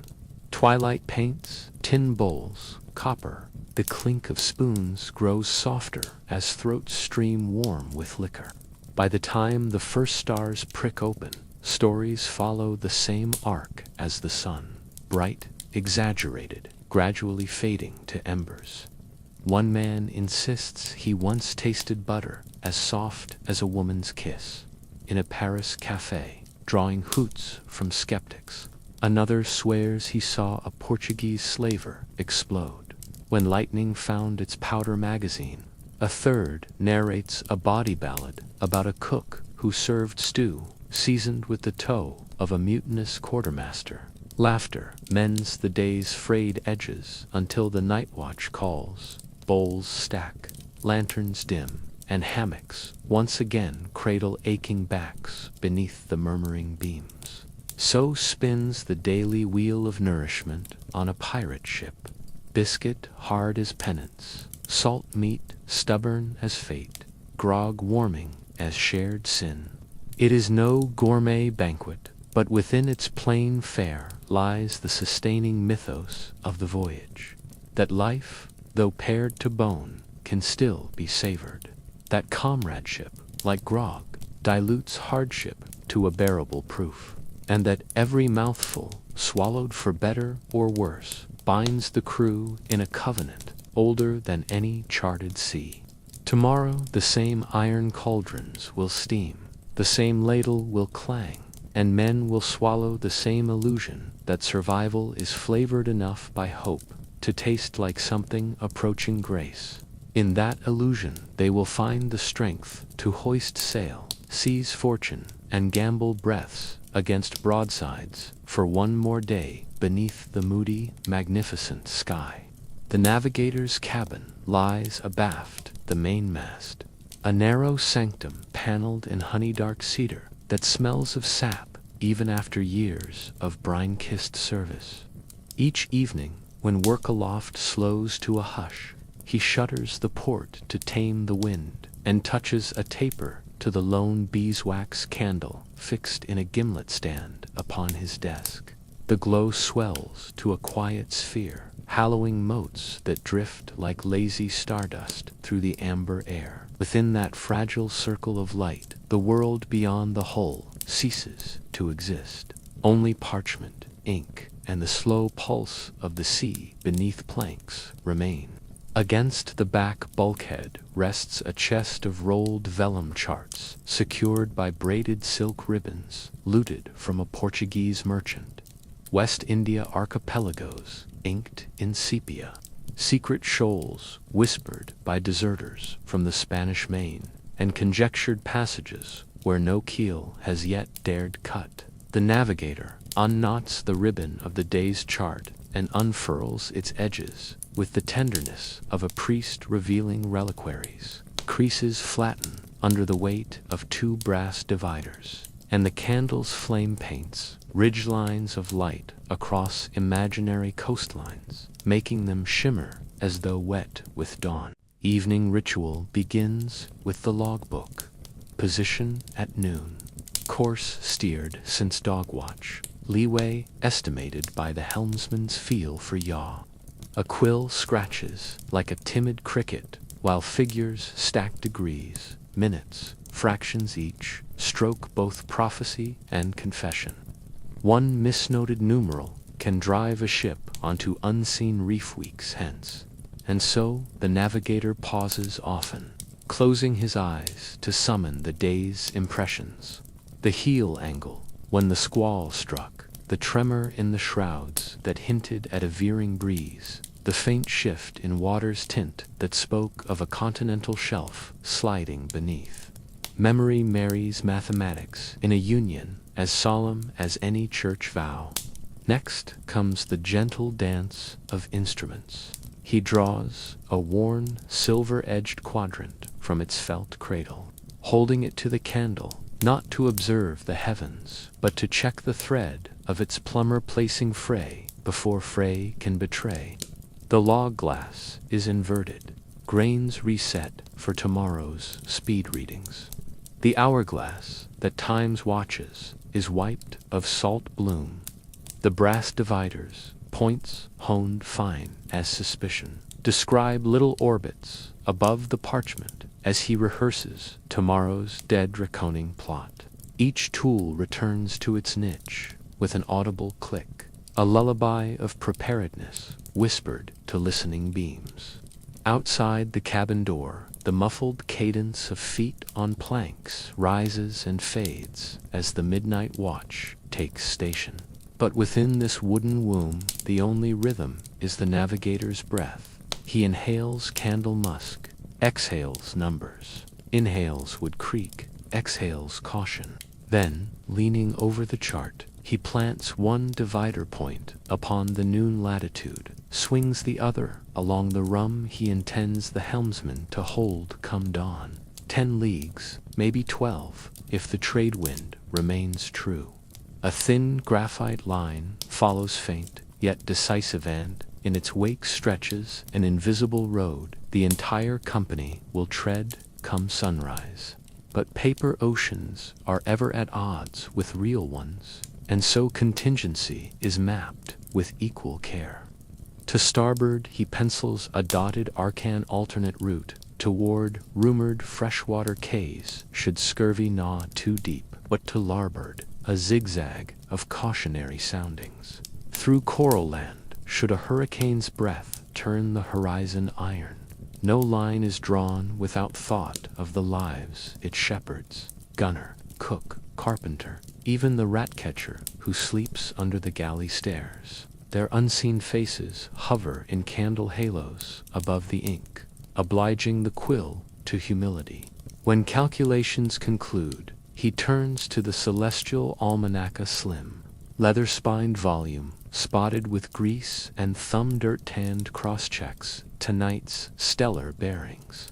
The candle gutters as the ship rolls, sending shadows lurching across the page, like specters alarmed. He steadies flame with a cupped palm, murmuring star names Arcturus, Antares, Canopus-like, old friends visited in letters. For a moment the cabin ceiling dissolves, replaced by black infinity, salted with fire, and he feels the deck's slight sway as a cradle rocked by cosmic hands. In that private reverie, loneliness and wonder intertwine. To be guide of a pirate ship is to be both outlaw and astronomer, fugitive and philosopher, bound to violence, yet escorted nightly by eternal harmonies. A soft knock interrupts one of the midshipmen offering the quartermaster's tally of water butts and powder kegs. Exchanging nods, the navigator scribes those figures into a margin, updating the delicate algebra of distance versus endurance. A sip of watered rum moistens a throat gone papery from long silence. The taste reminds him of mangroves and moonlit harbors, where if fortune ever relents, these numbers shall conclude in anchorage and paid-out treasure. Finally, wax dwindling low, he blots the logbook, rolls the chart, and secures it beneath a strip of crimson ribbon. Tomorrow's path, sealed like a secret lover's letter. Quill cleaned, sand shaker stoppered. He douses the candle with a snuff shaped like a tiny iron sculptrophy from a Spanish fort abandoned in haste. Darkness floods in, cool and unapologetic, but his eyes hold the map's afterimage, glowing on retinas like phantom lanterns. He breathes once, twice, listening, plank settling, rat scritch, distant slap of reefed canvas, content that the universe still murmurs its coordinates. He slips from the cabin, locking the door behind him. Topside, the night sky sprawls, vast beyond imagining, constellations bright as scattered coin. He pauses, sextant forgotten underarm, and lets the stars confirm what ink foretold, that even outlaw hearts sail by laws older than kings. Somewhere ahead lies fortune, somewhere a stern regret, but here, suspended between candlelit guesses and celestial fact, the pirate ship glides on a parchment, dream-charted, corrected, and carried forth by one quiet hand that ever reaches from darkness toward dawn. The order drifts across the decks at the hush of dawn like the first breath of a morning prayer. Hands 2/4. No trumpet blares, no frantic drum roll breaks the hush. Instead, the words slide outward in measured cadence, repeated watch to watch, until every soul feels them resound inside his chest. Hammocks sway empty within minutes. Boots find planks that have not yet felt the sun's warmth, and the ship itself seems to inhale, timbers stretching, canvas stirring, as though bracing for a test of sinew and resolve that transcends the men alone. Above, gulls wheel in languid circles, unmindful of human tremors. Below, the sea keeps her long, slow pulsin' in different tempo that will underscoring everything to come. Below the waterline, powder monkeys lads scarcely grown past the cracking of their first voices shuffle in single file toward the magazine. Bare feet muffled by holystone boards. The lanterns are trimmed low, each wick capped under horn panes to shrink the flame. For one stray spark could marry powder to nightmare. Each boy dips hands into a wooden box of chalk dust, coating palms so dryness beats sweat, then accepts a silk-wrapped cartridge from the gunner's mate, cradling it like a robin's egg. They ascend by ladder, spines straight not from courage, but from the unspoken dread of slipping. The powdered silk packets whisper against one another in the satchels slung at their hips, promising thunder. On the gun deck, crews fall wordlessly into their practiced geometry. 12 to a cannon. Captain, gunner, sponger, wormer, loaders, train tacklemen, side tacklesmen, powder runner. The cannon's iron flanks, sweat beads of condensation in the cool morning, the only perspiration permitted to show. Ramrods lean ready, coin wedges lie like sleeping dogs beneath the trunnions, and handspikes rest against the bulwark, like solemn pikes in a chapel rack.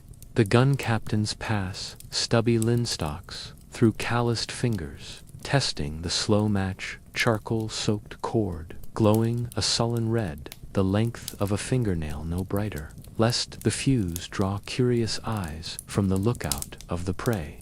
Now and then a match hisses as resin drips, and someone murmurs a quiet oath that the enemy might mistake for a gull's cry. Above, the topsmen coil their bodies around the shrouds, climbing with the unthinking elegance of spiders. Their mission is silent artistry. Reef the topgallants just loose enough to spill wind. ease braces, so the ship may feign lethargy, and, at the signal, let everything fall for sudden, lunging speed. Fingers remember knots before minds can recite them. Tarred cuffs bite wrists with familiar affection. The sky is the color of pewter, yet it holds the promise of fire, because if cannon smoke blooms, these very masts will serve as ladders for flames as well as men. Down in the waist, boarding pikes rattle from long tubs. A carpenter's mate throws open a sea chest to reveal axes honed until the edge flashes, even in shadow. Cutlasses hiss from scabbards for a last second wet against hanging steel. Yet the moment feels more ritual than frenzy.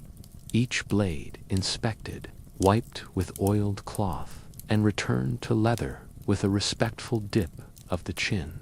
A pirate's cutlass is insurance against the negligence of cannon shot. It is also memoirstead. Nicks speak of prior hulls, breached, and decks seized. The men read their own histories in those scars, drawing steadiness from them as priests might from familiar psalms. Silence deepens while the captain stands astride the quarterdeck rail. Spyglass lifted to a thin seam of horizon, where a merchant's canvas shows like a chalk mark against the mist. He reads distance, sets jaw, then lowers the brass tube, and meets the quartermaster's waiting gaze. No speech is needed. A curt nod passes authority from brilliance to diligence, the quartermaster's realm. He speaks softly, beat 2 quarters, and a fifer's trill answers, joined by a single muffled drum. The rhythm is slow, deliberate, like the rising of a tide, rather than the crash of surf. Hearts align themselves to that pace, breaths lengthen. The ship's earlier inhalation turns to a sustained, purposeful exhale. Inside each cannon crew, the dance begins. The sponger swabs the barrel with a hiss of brine-soaked fleece, damping any ghost of ember. The loader slides, the silk charge home thump, twist. Seat then the round shot follows, cradled by wad rammed firm, till iron kisses powder. Side tackles haul the gunned tight to the port, as train tackle men ease the rear skids. Slewing muzzle a hand's breadth starboard or port by the captain's 2-finger flick. The wormer withdraws, eyes fixed on the vent, and the quill pick pricks down to powder, leaving a pinhole promise of ignition. All movements unhurried, almost reverential battle in slow motion, because haste is the true assassin of victory. On deck the helmsman answers a whispered order. The wheel spins half a turn, and the ship heels subtle, feigning an idle wander across the wind. A gull shrieks at the sudden list, wings beating spray. The distant trader still lumbers, oblivious, perhaps imagining this sullen silhouette to be a fisherman's bark or a naval scout on benign patrol. That illusion will shatter soon, but not yet. Patience is razor and shield alike. The captain's hand rises, pausing at shoulder height. Whole lives hang in its suspension and then drops. The first broadside erupts, not in roaring chaos, but in a measured ripple. Each gun captain firing on his own count 1, 2, 3 so the recoil does not wrench planks in a single wrenching jolt. Flame leaps, curving from ports. Smoke bellows, white-gray, and churns backward as though dragged by invisible claws, and the iron balls, each a bowling weight of malice, vanish into fog with a sigh more than a scream. In that breath between salvos, men do not cheer. They listen keen, hungry for the crack of oak, the clatter of sprung spars, the faint panicked cry across water that tells of shock delivered true. The report comes back, like echoes in a vault, a splintering crash, a voice raised in alarm, and then the hush of disbelief from the target's deck. A reserve of air collectively escapes, chests hiss of relief, hiss of resolve. Reload. Gun captains shout the cycle anew. Run in, worm sponge. And the deck rolls beneath boot heels, slick with salt and burnt hemp. Sweat beads on brows, though dawn remains cool. Eyes sting from smoke that curls low, refusing to rise in the damp stillness. Powder monkeys dart like swallows, cheeks streaked white from chalk dust, shoulders trembling but steps sure. A cannonball from the merchant's lone stern chaser slams into the sea abeam, geysering spray that rattles on the planking like hail. A second shot slices the fore topsail clew. Canvas rips with a scream that sounds, for half a heartbeat, terrifyingly human. Yet no one flinches. Damaged parties move at a trot grab. A spare clew line fashion a hasty patch because sailing power is life. You cannot trade broadsides if you cannot close or flee when tables turn. Minutes stretch into a measured eternity. Each broadside a paragraph in a dialogue of iron and nerve. Eventually the distant vessel veers. Ragged mainsail, sagging colors droop. A white scrap flutters. The quartermaster's voice cuts through haze. Hold your fire. Silence tumbles in. Smoke unspools, revealing the stunned hulk drifting abeam. A boarding party assembles without shout or trumpet. Pikes forward, pistols primed, but hammers eased. Ropes coiled for grapnels. The cannon decks exhale powder stink as crews lean sweaty shoulders to recoil tackles and lash their thunder asleep. Victory, like the battle, arrives in slow motion, a hush rather than a roar, leaving space enough for breath, for gratitude, for mourning whatever lives ended beyond sight. Only after guns are secured and boarding planks thrust across sea-slick gap does the first genuine cheer rise. Ragged but real, it spreads upward through tops like wind, finding every sail, blooms along the length of the hull, and breaks free into blue morning, now washed clear by the earlier gunfire haze. Yet even that cheer contains discipline, a brief spark of living proof that fear did not rule. Then it fades to work salvage, triage, accounting.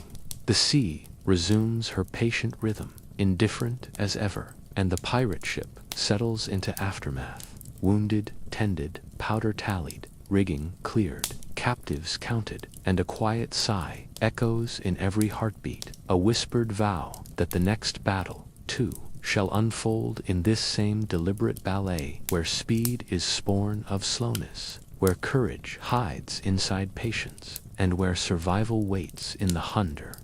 The wounded begin to trickle down from the weather deck, while powder smoke still ghosts in the scupas, and each footstep on the ladder sounds heavier than the last percussion of boots, bare soles, and the muted scrape of bodies half-dragged by shipmates whose own knuckles whiten on the rail.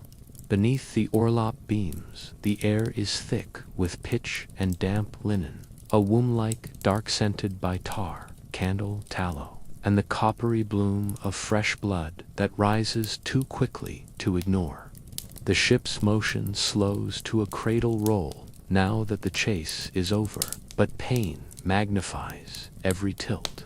Groans ride the rhythm of the hull, collecting at the after bulkhead, where the surgeon has cleared a patch of deck barely wide enough for salvation. Lanterns sway on hooks above, their ochre halos bobbing like wary fireflies, and in their trembling light the makeshift infirmary appears less a place than a state of suspension time paused between agony and whatever mercy steel can provide. The surgeon, Mr. Felton, to those who can still summon decorum.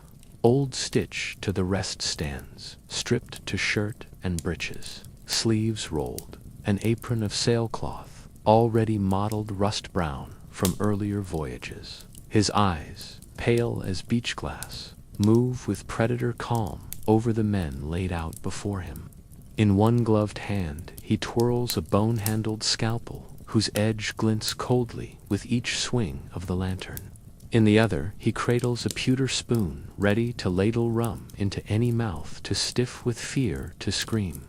Around him his mates hurry to unlace jackets, slit shirt seams, and sponge black powder grit from torn flesh, so that the cut of judgment decide clean, cut again, may proceed without obstruction. No prayers are spoken aloud here. The only liturgy is triage, parceled by experience rather than rank, because the articles decree compensation for lost limbs but cannot legislate time.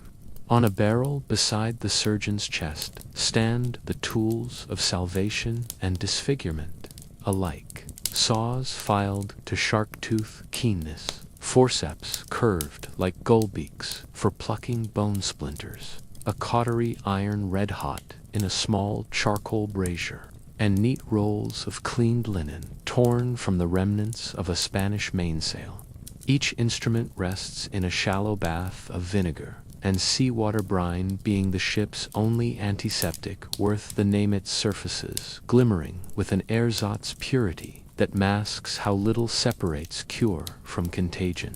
The surgeon dips fingers into the bath before each operation, a habit, equal parts ritual and necessity, and the liquid's brackish scent mixes with the undercurrent of fear that rides every exhale in the cramped compartment.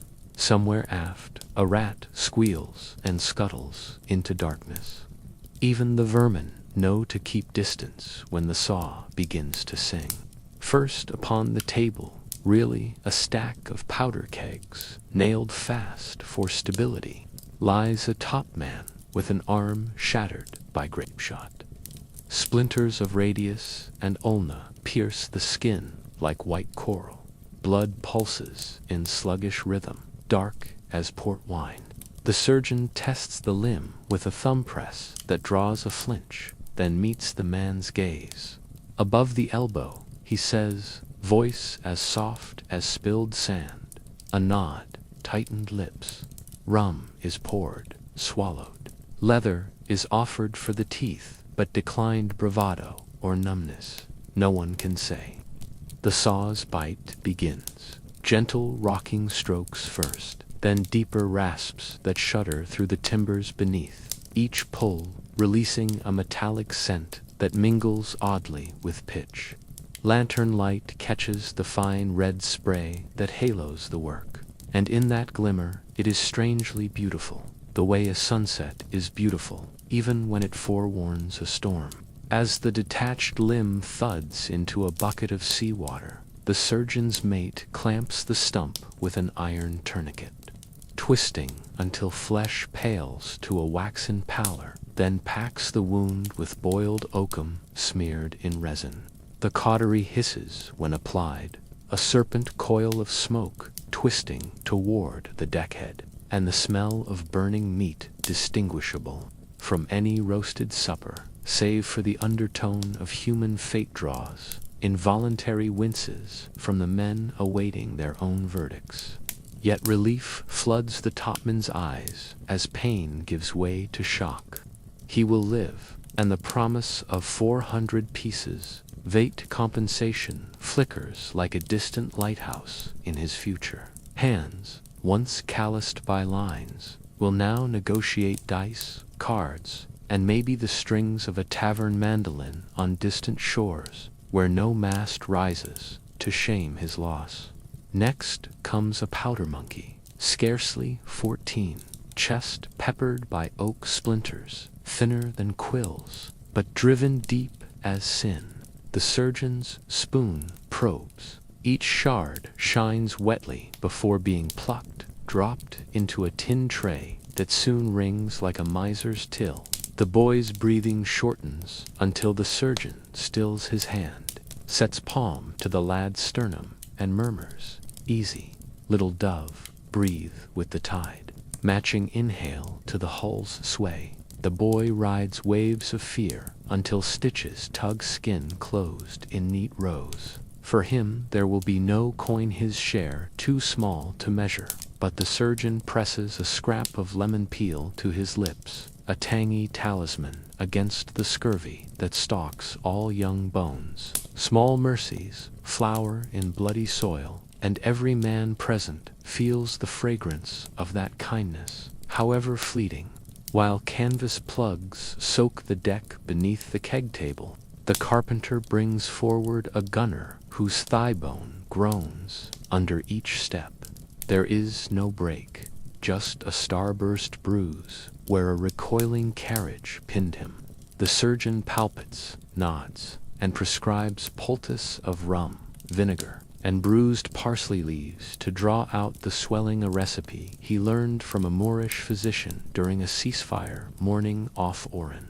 The gunner laughs through clenched teeth at the mention of herbs. Parsley's for stew, not bone, but accepts the bandage and the admonition to avoid more cannon recoil, as though destiny offered real choice. Laughter, like rum, is an anesthetic. It sloshes through the orlop, diluting dread, and the surgeon does not discourage it. Wounds close faster in skin salted by humor. Between cases, the mates sluice the deck with buckets of seawater, crimson swirling away in eddies that shimmer under lanterns like garnets spun on string. Felton flexes his saw hand, then massages the numb spot that climbs his wrist. Each time iron teeth grind bone. He knows fatigue breeds mistakes, yet the cue still curls along the bulkhead. Quiet men clutching slashed muscle, splintered fingers, a cheek carved open by flying ring bolt. Each waits not only for relief, but for validation, proof that he continues to count among the living. In this dim chapel, the surgeon is both priest and executioner. With every suture, he stitches a soul back into the ledger of shares, and with every fatal shake of the head, he consigns another name to the sea and the quartermaster's careful subtraction. At last, the lantern wicks gutter low, trimmed to pinpoints to conserve oil, and the surgeon ties the final knot in linen thread, teeth snapping it clean. He steps back, rolling shoulders that ache as though he too bore iron through flesh this morning. Around him, the wounded settle into uneasy, rest-bandaged forms, propped against bulkheads, lulled by the ship's pulse and the drying sting of salt gauze. The saw is rinsed, wiped, and laid atop the closed surgeon's chest, as though it too deserves sleep. Somewhere forward, a boatswain whistles a slow shanty, the notes drifting down the hatch in gentle spirals, settling like feathers on fevered brows. Pain will return with vengeance when rum recedes, but for now the tune is morphine enough. Felton blows out the lantern nearest the gangway, and darkness pools thicker, broken only by a stern port's slim moonbeam. He stands in that single shaft of light, palms braced on the keg table, eyes closed, counting breaths until his pulse steadies. In the quiet, he whispers a litany of the day's losses to dead outright. One dying then names those saved, as if tallying miraculous interest on a loan none of them merited. Outside, waves slap the hull in muffled applause or admonition, who can tell? And the surgeon finally straightens. The ship will want him again at dawn, bullets extracted, fevers fought, teeth drawn. But tonight his craft has held the line between blood and brine, asserting fragile humanity against the sea's indifferent hunger. He unlatches the hatch, climbs toward a deck where stars prickle the firmament like needlepoints on black silk, and leaves behind the hush of bandaged breathing. Salt air fills his lungs. Cannon scars mar the rail before him, yet beyond lies a horizon cleansed of smoke. He exhales slowly, commits the constellations to memory, and permits himself one curt nod of gratitude to whatever divinity flits between constellations and the surgeon's saw. Then he descends again into the womb of timbers and wounded men, candle rekindled, ready to keep vigil through the long, restless night until blood thickens, brine dries, and the black flag rises once more into dawn's indifferent light. Lightning first appears as a silent stuttering of distant clouds, bluish spears flickering behind a curtain of slate in the western sky. The lookout marks it with a low whistle, and the quartermaster answers by glancing at the barometer glass. Lashed to the mizzen stanchion, the needle sinks with the patience of a gravedigger's spade. Word travels along the deck in measured murmurs. Sails are already reefed from the morning's skirmish, yet now topmen scramble aloft again, fingers numb on rain-slick ratlins, clawing canvas into tighter bundles, while the horizon folds itself into darker origami. Below, the sea assumes a curious hush, its usual chop ironed flat by a barometric breath-hold. Men stare at that slick, uneasy mirror and feel the same stillness settle onto their rib cages, hearts pausing between beats as if echoing the deep's held lung. The first gust hits with no preamble. One moment, the air is thick as syrup. The next, it slaps every cheek like a wet bannet. Topgallant halyards scream. The mainmast bows in a gesture both courtly and ominous. Thunder rumbles, not overhead but inside the belly of the ship, a resonance wrought by plank and spar, vibrating in sympathy with the sky. Somebody laughs a brittle bark, quickly swallowed on. Then the rain arrives in vertical torrents that erase the boundary between ocean and air. For a few stunned seconds, visibility shrinks to a hand's span. Decks vanish beneath a silver deluge that pounds gunport lids, sluices through scuppers, and turns powder burns into watercolor streaks across timber. Orders cut through the roar. Heave to, the captain bellows, voice carried aft by wind before it can reach the waist. Yet quartermasters relay, and the wheel spins hard to leeward. The vessel answers sluggishly, hull shuddering as foaming combers slam broadside. Below, on the orlop, lanterns are doused to keep flames from capering into pitched beams. Wounded men clutch hammocks, eyes wide in dark comprehension that the sea will finish what cannon began if timbers fail their bargain with buoyancy. Meanwhile, the carpenter hammers dog plugs into working seams, his mallet strokes keeping time with thunder, like a grim drummer encouraging the sky's choir. Soon the world contracts to three sensations: wind shrieking its vowel-less liturgy, rain stinging like birdshot, and the deck's violent tilt that hurls men from rail to rail. Lightning strikes so near that hair bristles beneath tarred caps. Each flash etches frozen dioramas, yardarms bent like drawn bows, rigging vibrating in luminous spiderwebs, faces glazed with spray and raw determination. Amid this strobing chaos, discipline holds. Men clip spare lines to belaying pins, trust knots they tied in calmer hours, and move with the fatalistic calm of gamblers who know every card has already been dealt. They cannot bargain with a storm. They can only respect its ancient seniority. Then, as abruptly as it arrived, the tempest spends its rage. Rain thins to mist, thunder stumbles farther east, and the wind, once a tyrant, recedes into panting sighs that tug half-heartedly at frayed leeches. A hush follows, pierced only by the patter of residual drops tumbling from soaked foot-ropes.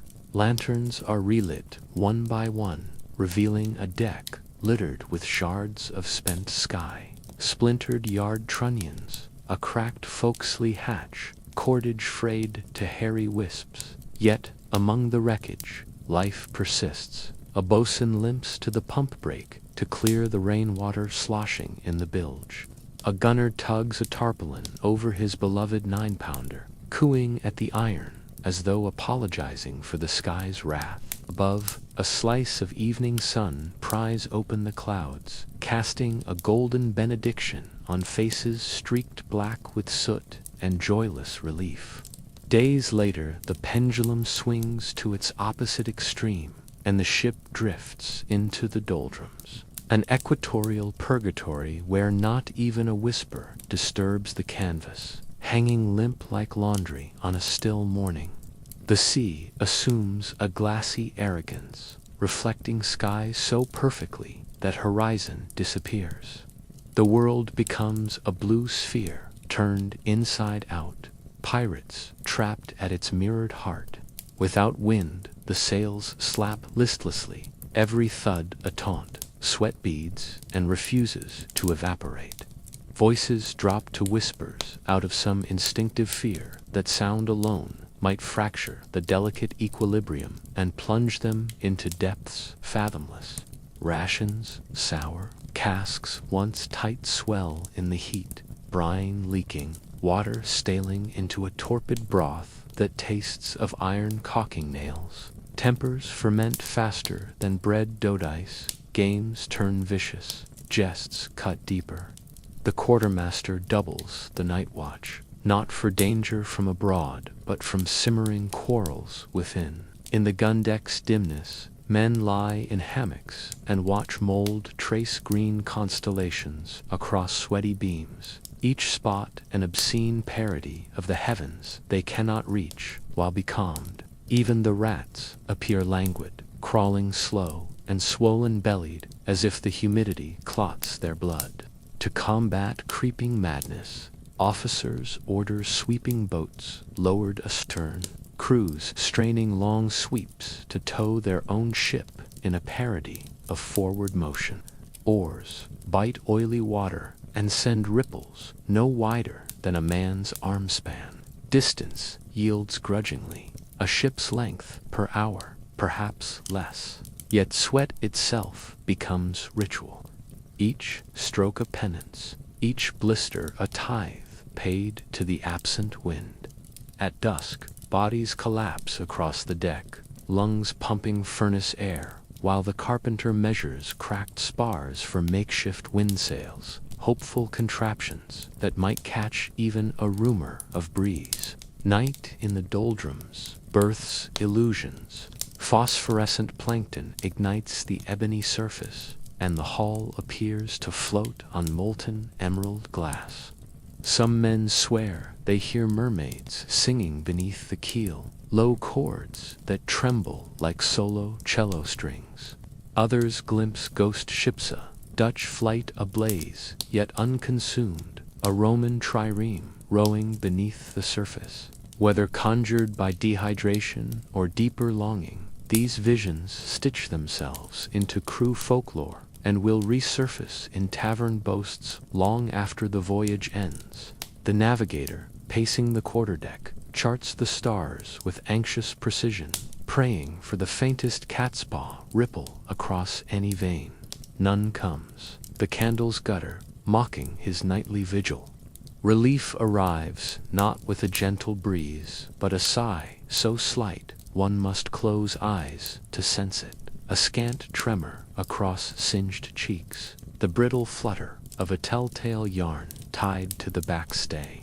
In that instant, the entire crew becomes a single lung, inhaling.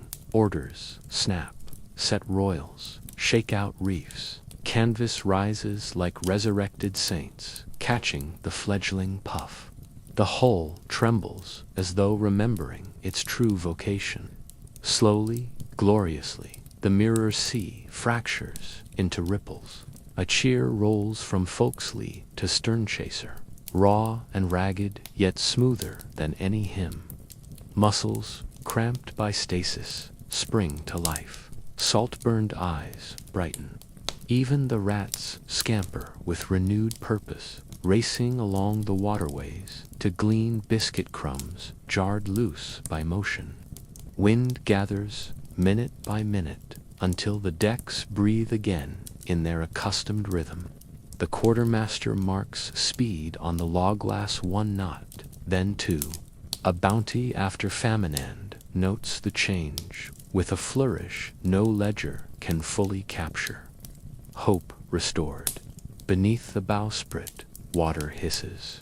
Behind the transom, a wake unfurls, white as spilled pearls. Tempests may terrify, calms may torment, but through both the pirate ship endures, her will tempered in the furnace of extremes. She sails once more beneath a sky, stippled with newborn stars, carrying men who have learned that survival is a covenant with forces far older than flags or golda bargains struck anew with every gust and every lull, paid for in sweat, silence, and the unbreakable rhythm of blood and brine.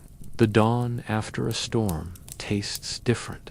Salt still clings to every line, but the air feels newly washed, almost bashful in its brightness.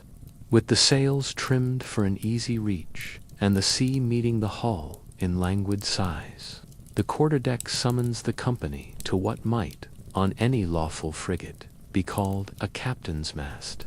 Here, though power balances on a narrower fulcrum, the captain stands to one side, silent, while the quartermaster steps forward, holding the rolled parchment of the articles. Its edges are frilled by years of thumb grease and gun smoke, every clause rewritten, ratified, and ink-blotted by men now long since buried beneath coral. When he unrolls it, the parchment crackles like tinder, and that brittle hush settles over the deck, the hush of men who know they are about to weigh their own fates in a pair of trembling hands. He begins by reading the familiar preamble, voice even and slow, a cadence designed for clarity rather than drama. We, the company of this present voyage, do agree and swear upon our lives and shares that we will abide by the ensuing articles. The words are half sermon, half social contract, and every man present can recite them in his sleep. They promise fair division of plunder, compensation for wounds, democratic say in choosing officers, and swift punishment for theft, cowardice, or mutiny. Each clause exists because someone, sometime, bled or hanged when it did not. Thus, the reading is not ceremony alone. It is a collective act of memory, reminding the living where the boundaries stand and how dearly they were purchased. Today, the docket holds 3 charges. First, a gunner's mate stands accused of skimming powder from cartridges to sell ashore. Second, a pressed hand from the last prize is said to have struck a ship's cat with a marlinspike superstition, makes cruelty to mascots a near capital sin. And third, a boatswain's apprentice is rumored to have pocketed 2 doubloons during the division of the recent haul.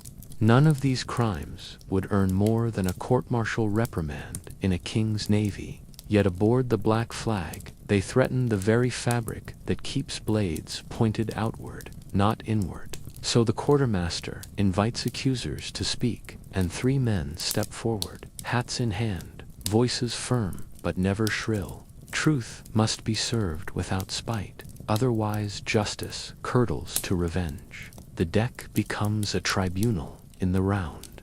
Accuser states his piece, accused replies. Witnesses add or subtract, and the assembled crutha, jurat, listen with an alchemy of skepticism and empathy, born of knowing any one of them might stand in the center next tide. Cross-examination unfolds not with gavel bangs, but with short, pointed questions. Where were you during second dog watch? How many charges did you prepare? You counted aloud, or did you? Inconsistencies are worryingly audible against the rolling hush of gentle seas. A man's pulse can be read in the tremor of his voice, his honesty in how steadily he meets the gaze of his fellows.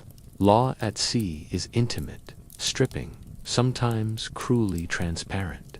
When testimony ends, the quartermaster signals with a raised eyebrow, and the crew form a circle by rank of experience, old hands closest, green boys outermost. They vote by stepping inward or staying back. Guilty steps forward, not backward. It is the more difficult motion, the admission of harsh necessity, and thus discourages hasty judgment. For the gunner's mate, nearly half move inward. When the last topman crosses the seam where sunlight cuts shadow, the verdict reads clear. The second case turns swiftly, no witnesses, only rumor, and the deck remains a static ring. The cat striker exhales in something like prayer. The third verdict sways until the carpenter lobs a final question. Describe the shape of those doubloons, mint mark. The apprentice blunders, inventing a flourish where none exists, and so the ring grows by a decisive 2 paces. Sentence awaits. Punishments aboard are codified in ink, yet tempered in human flesh. For powder theftardizing every life during a fight, the articles allow flogging or marooning. Captain's discretion, overridden only by unanimous crew. Mercy. No one pleads for mercy. Gunsmoke still lingers in the grain of the planks. Thus, the quartermaster orders 36 lashes.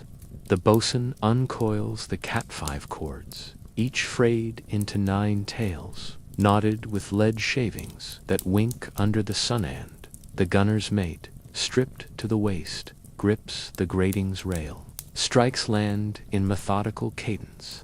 Men count under their breath, some flinching at each wet crack, others studying the horizon, so the culprit has the dignity of not being stared at in ruin. When it ends, the ship's surgeon steps forward, smears resin and rum into the livid map of welts, and 2 friends shoulder the gunner below. He is still company. His debt, painfully, is paid. For the coin thief, the sentence is lighter, yet cuts deeper, long-term. Forfeiture of 2 full shares, and a public shaving of his scalpa, sign of disgrace that will mark him until hair regrows. 1 mate shears in swift, practical strokes. The breeze cools fresh skin, and humiliation, not pain, makes the apprentice's eyes glitter. Still, he voices no complaint. He volunteered for this life by his own ink under the articles.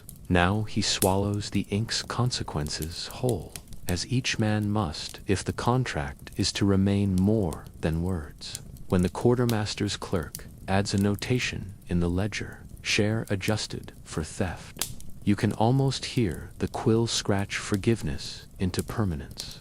The cat striker, exonerated, does not escape judgment entirely.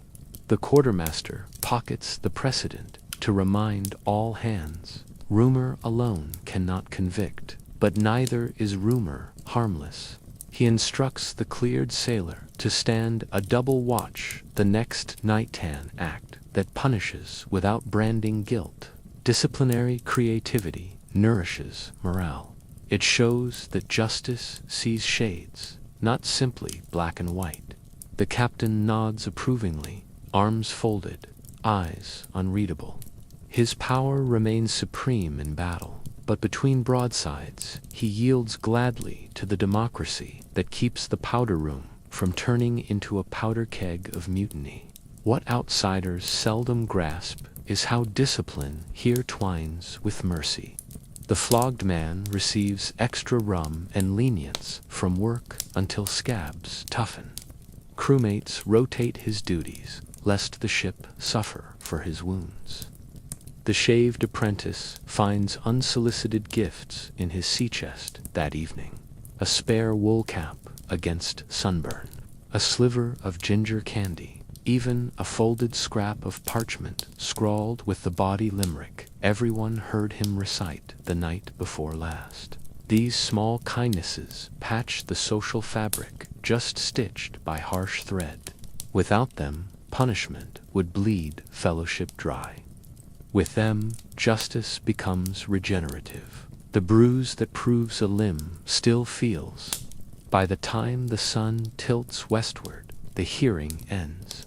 The quartermaster re-rolls the articles, ties them with a cord stained by years of seawater, and stores them in an oiled sack inside his chest.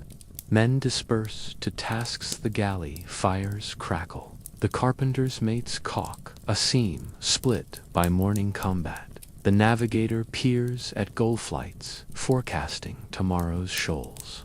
Yet a subtle shift drifts through the vessel. Tension eased, resentments cauterized. The ship feels lighter, as though the very planks absorbed the verdicts and, satisfied, ride higher against the swell. A visitor might attribute that buoyancy to physics, but anyone bound by these articles knows otherwise. It is the weight of unspoken fears lifted, the ballast of distrust. Night settles clear, a velvet canopy fretted with keen stars, and hammocks sway once more beneath quietly exhaled breaths.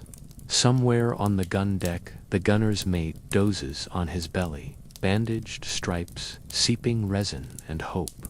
The apprentice tugs a wool cap low over his raw scalp, cheeks prickling with the cool forgiveness of open air. Across the timbers above, the quartermaster makes one final round, boots faint on planks, ledger tucked beneath his arm like a psalter. He pauses at the larboard rail, gazing into the velvet dark where justice yawns as deep as any sea trench. Then he turns, steps to his hammock, and allows himself the single luxury every pirate treasures above plunder, the chance to close his eyes, knowing that, for this night, the rules of their floating republic still hold, and because they hold, sleep rare, briny, and momentarily untroubled descends upon the deck like a benediction no king's navy could ever grant. The hour is neither night nor dawn, that tremulous hush when the last ember of moon hangs low, yet the horizon still withholds its first breath of color. Down on the main deck, lanterns bloom one by one like cautious fireflies, their glass panes fogged by salt and thumb smears, casting honey-colored puddles that quiver with every slow inhale of the hull. Men gather in loose rings around the capstan head, faces half-lit, half-shadowed, the fine grains of gunsoot still clinging to beard and brow from yesterday's exchange. No loud celebration greets the cargo hauled from the captured hold. Jubilation has its time, and it passed in the first surge of victory hours ago. Now comes the slower, almost devotional work of converting danger into dividends. A hush spreads, stitched together by the creak of planks and the distant sigh of a breath-tired sea. Hush for arithmetic, hush for honesty, hush for the reckoning that makes this anarchic brotherhood something more than common thieves. Quartermaster Abrams stands beside a rough-hewn trestle table, its scars hidden beneath a square of canvas freshly rinsed to keep stray ink from smearing. Beside him, the purser's chest yawns open, heavy iron hasp propped back like an arthritic wing, revealing ledger book, packet of quills, 2 sticks of tallow, and a cut-glass inkwell padded in rag. Yet the crew's eyes drift not to paper, but to the glimmering sprawl laid out under separate cloths, 24 bolts of damask, still fragrant with lavender sachets, a heap of raw indigo cakes, edges crumbly blue as deep desert twilight, 3 boxes of cacao beans coated in a rime of sugar bloom, and, most coveted, a squat keg's worth of milled Spanish coinatriolas, stamped with the pillars and waves of the Pillars of Hercules, edges fresh-milled, ridges crisp as pastry crust. Light flits across silver faces as if they breathe, every flicker exaggerating the tension that hums just beneath the deck's polite hush. Abrams begins with the manifest not, the merchants. but his own scratch tally, taken under armed escort below. Each crate prized open, each sack probed with a marlinspike to ensure no hollow space hides, gunpowder, or miscounted luxury. He reads aloud in a steady baritone that seems specially tuned to calm the salt-roughened nerves of fighting men. 124 arrobas cacao, quality first-grade Caracas. 22 bolts, damask, rose and saffron pattern. 12 bales, indigo, Veracruz origin. Coin, pillar dollar, 13,400 even. Weight, verified by balance. After every item, he pauses, and a mate standing opposite repeats the figure. Then another voice calls confirmation. It is less redundancy than ritual, a Calandresponse catechism, proving that fairness is about to be forged in plain sight. The silver comes first, for no smell of rot or warp of humidity can shrink it. 2 carpenters ram a wedge between boards of a spare powder crate and ease off the lid. Inside, 30 canvas bags slouch like sleepy sultans, each tied with red yarn. Abrams lifts one, hefts nods at its reassuring density. The master Tarms breaks the seal, spills 5 coins into his palm, bites one less for testing than for theater, then sets them onto a balanced scale opposite a king's guinea previously weighed in Port Royal. The beam steadies level. A soft current of relief exhales through the crowd, as though everyone's lungs had waited for that single tilt to verify fate. Bag after bag is weighed, and each passes to a runner, who pours the coins into a trough carved from half a broken yard, silver rivering into silver, a muted chime like distant bells sloshing in syrup. With coin tallied, the damask follows. Bolts are unrolled halfway to prove no rotting waterline stains, then re-rolled tight. The indigo cakes are tapped with a Hammergood cakes ring. Bad ones thud on. Any crumbly edge is shaved off and tossed in a separate, lower-value pile. All the while, the clerk enters marks in the ledger. Tick, tick, a heartbeat mirrored in ink. One might expect quarrels to erupt as glitter whenever a particularly rich bolt displays its color-changing shin butt. Pirates long ago learned that argument in the moment of division invites steel. Instead, tension burrows inward, tautening shoulders, clenching jaws. The promise of shares to come is discipline's strongest bridle. Break the math, and tomorrow's battle line will buckle like rotten hemp.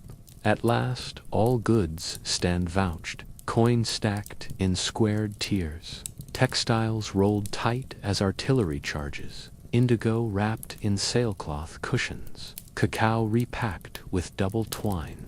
Abrams unbuttons a smaller pouch at his belt and withdraws the surgeon's compact weights. Tiny brass arms, carved with calibrations finer than any gun sight. These he fits atop the big scale, then measures out each man's entitlement. Captains to shares, quartermasters 1 1/2, bosuns 1 1/4, common sailors single shares, powder monkeys half shares.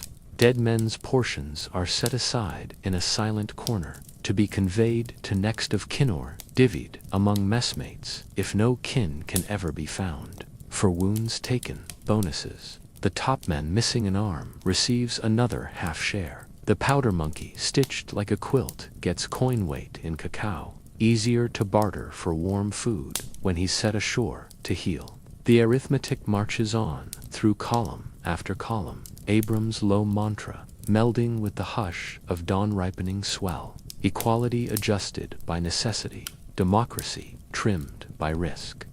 When each purse is weighed, tagged, and knotted shut, men step forward in watch order to receive them. No fanfare accompanies the handover. Each sailor grips his allotment, tests heft, shoves bag deep into sea chest or belt pouch, and moves aside without flourish. Yet no one can quite quell the flicker of pride that sparks behind tired eyes.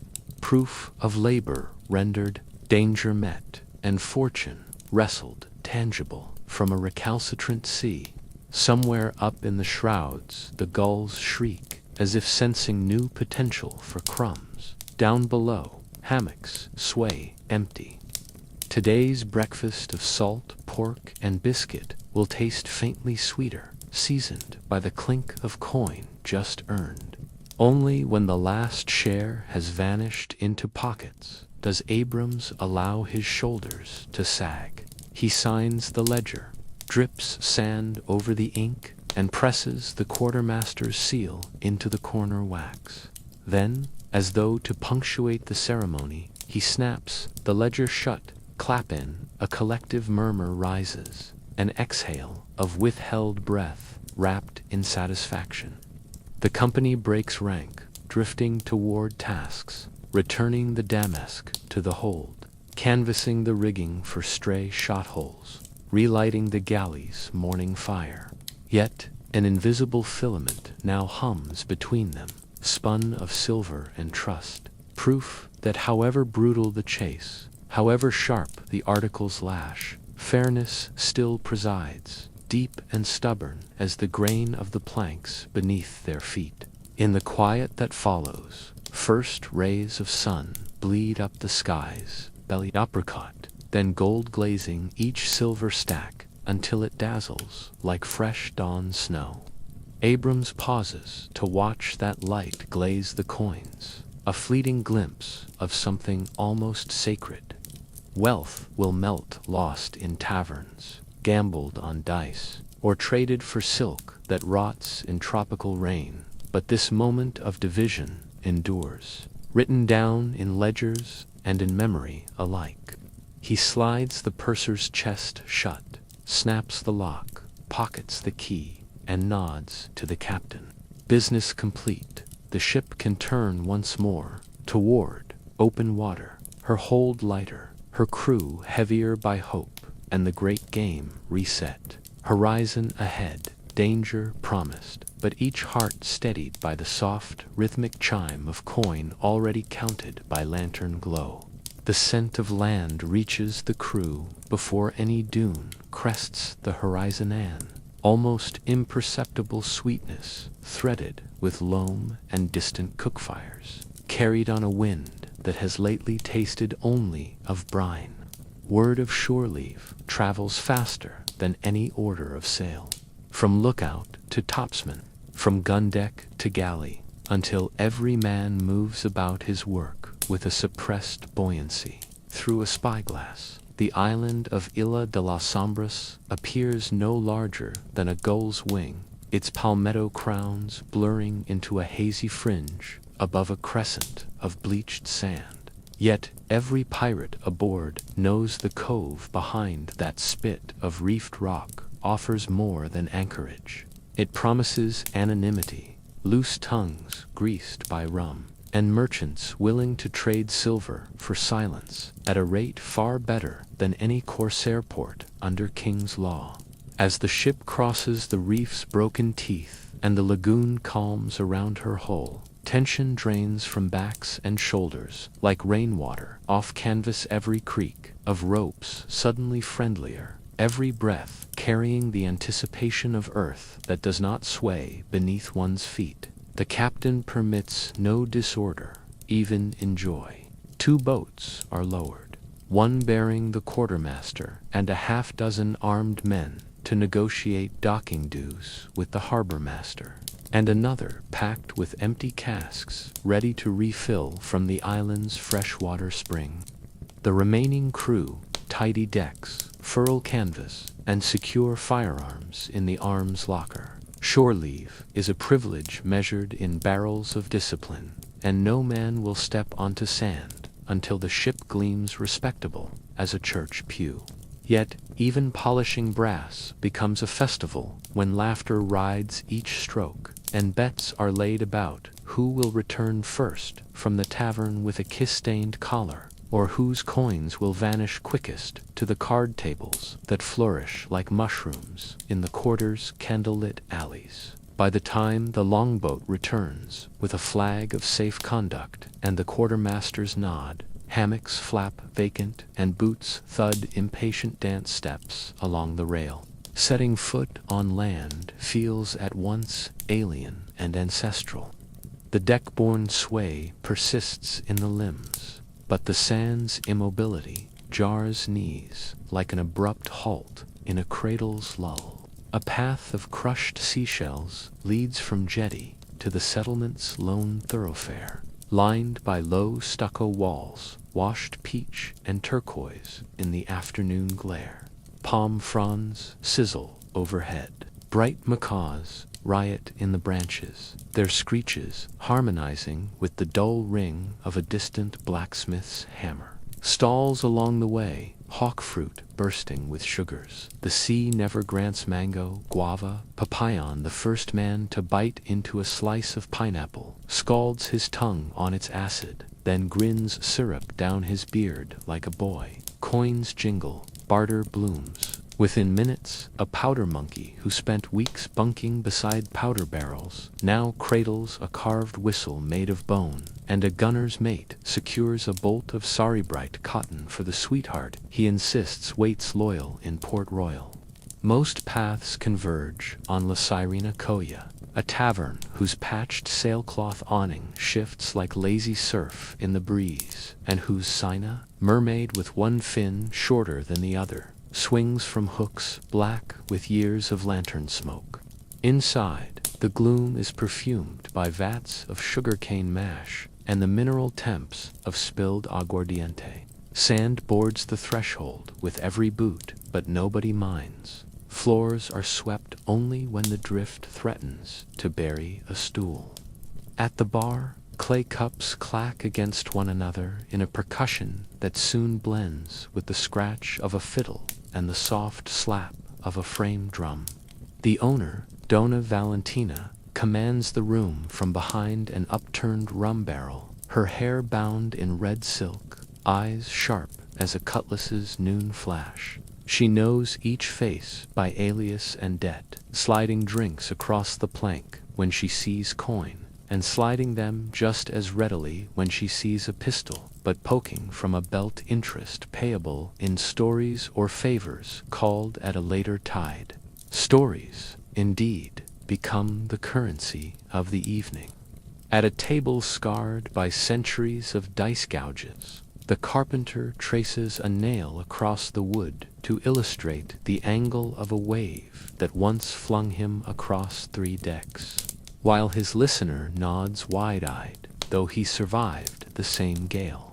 In a shadowed corner, the navigator unfurls a scrap map of deserted keys, bargaining with a Dutch sea dog for a quadrant of ambergris in exchange for whispered coordinates. Laughter erupts beside the hearth, where a circle of men pass a clay pipe. Its tobacco smells of clove and some illicit leaf said to calm the lungs after powder smoke. A boatswain begins a bawdy shanty, voice rasped pleasingly raw, and soon the whole tavern catches the refrain its chorus, softened not by timidity, but by a collective wish to let the melody linger, as delicate as foam on rum. Beyond the tavern's open shutters, shore leaves splinters into secretive forays. Some sailors vanish down alleys lit by lanterns painted red, where courtyards echo with guitar strings and silk slippers on tile. There the night air tastes of jasmine, and sighs behind closed shutters promise consolations the sea cannot offer. Others head for the gambling den above the chandlery, where the clack of ivory dominoes cracks like pistol shots, and fortunes flip quicker than a weather vane in monsoon season. In a candle-lit loft behind a cobbler's shop, the ship's surgeon barters 2 jars of laudanum for a stack of medical tracts printed in London new diagrams of arteries he will study by starlight on the next crossing, hoping to save an extra limb or 2 when cannon roar again. Each errand, whether lust, learning, or luck, threads back to the main artery of the tavern, weaving a tapestry of mischief that Donna Valentina watches with amusement and ledgers with strict precision. Meanwhile, the quartermaster's night is measured in ledgers of another sort. Beneath an awning behind the tavern, he sits with 3 local agents, Portuguese, French, and a silent Moor, whose gold-threaded sash speaks of Ottoman sea lanes and haggles over the value of indigo, cakes, and damask bolts, currently hidden under canvas aboard ship. Candles gutter in salty breeze. Figures shift across parchment like combat drills conducted with quills instead of swords. The Portuguese offers low coin but hints at letters of marque immunity in certain colonial ports. The Frenchman doubles the coin but insists upon credit delivery. The Moor says little, merely taps a purse so heavy it dents the table, signaling payment in full, unasked questions to be deferred. The quartermaster weighs silver's certainty against diplomatic shields, feeling the invisible tug of the articles on his conscience. When he finally chooses the Frenchman coin now, favor laterit, is because his memory recalls the scars on the gunner's mate's back, each welt a reminder that crew welfare trumps intrigue every time. Not all adventures are nocturnal. At dawn, a handful of sailors trek inland, guided by barefoot children along paths of crushed coral, to a waterfall that froths into a lagoon ringed by orchids. There they strip to drawers, diving beneath cool sheets of water that hammer salt from pores and, for an instant, deafens them to the ship's perpetual creak that still echoes in memory. One powder boy discovers an abandoned sugar mill, its rusting gears stalwart as any fortress. Within, bats flit and cane press beams smell of molasses, older than empire. He pockets a single iron gear as a talisman, resolved to fashion it into a buckle sash once the voyage ends. Even in leisure, pirates scavenge futures from places civilized folk discard, yet shore leave must end before complacency roots. On the 3rd sunset, a conch-horn looses a mournful note from the Pira summons older than the Jolly Roger itself. Men drift back in 2s and 3s, voices ragged, pockets lighter, arms sometimes heavier with contraband. The quartermaster greets each at the gangway, ticking names, confiscating weapons not approved by the articles, and discreetly pressing a coin into the palm of any man who returns poorer than decency allows. Above them, the cook thumps open sea chests of rice and dried beans purchased from the market, his grin wide as the galleon's beam supplies enough to stretch lean weeks into months. The boatswain inspects rigging, replaced with braided hemp, fresh from island rope walks. Fingers slide along fibers and nod approval at their waxed resilience. Even the ship's cats leap aboard, bellies distended by feral feasts, whiskers twitching at the prospect of familiar galley scraps once more. Departure unfolds with choreographed ease. Hawsers slap water, capstan pause, clack, and the ship glides through the reef mouth on a falling tide. Lanterns snuffed so their glow does not betray silhouettes to any privateer lurking beyond headlands. Balautics, hammocks, welcome bodies, looser, perhaps, but no less eager for tomorrow's horizon. In the dark, whispered anecdotes proliferate. Who won what at cards? Who woke beside whom? Who glimpsed the governor's courier slipping a purse to the captain of a strange brig at anchor? And whether the quartermaster truly plans to return someday for that Moor's silent bargain. Each tale accrues embellishment even before the echo fades, weaving new legends to carry through the doldrums and gales ahead. The island's lights dwindle astern until they resemble another constellation melting into the ink of night. A hush settles, deeper than any tavern lull, broken only by the kiss of waves on planks and the gentle ticking of rigging under a novice breeze. A sailor on watch hums a fragment of the tavern's fiddle tune. Another replies with the rhythm tapped against the rail. Gradually, voices fade, replaced by the ship's eternal metronome. Water, wind, wood. Shore leaves, mirage, recedes into memory, yet it leaves behind a reservoir of quiet contentment, coin traded fairly, thirsts briefly quenched, bodies washed in river and rum, and a richer store of anecdotes to buffer the solitude of the next blue stretch. Thus replenished, both hold and heart, the pirate ship turns her cutwater toward sunrise, greedy for fresh adventure, and steeled by the knowledge that somewhere, just beyond charted edges, another just beyonder, another hither, the next night of Lenner, necessary shore leave, necessary seri, ancestral, so I'll go into pavada of a to quack but if to you but if still you but you to will you might I would the movie for the high might guy up I will if it was to move to the field to the book of you kayak but you to the was at move to the best if I was to with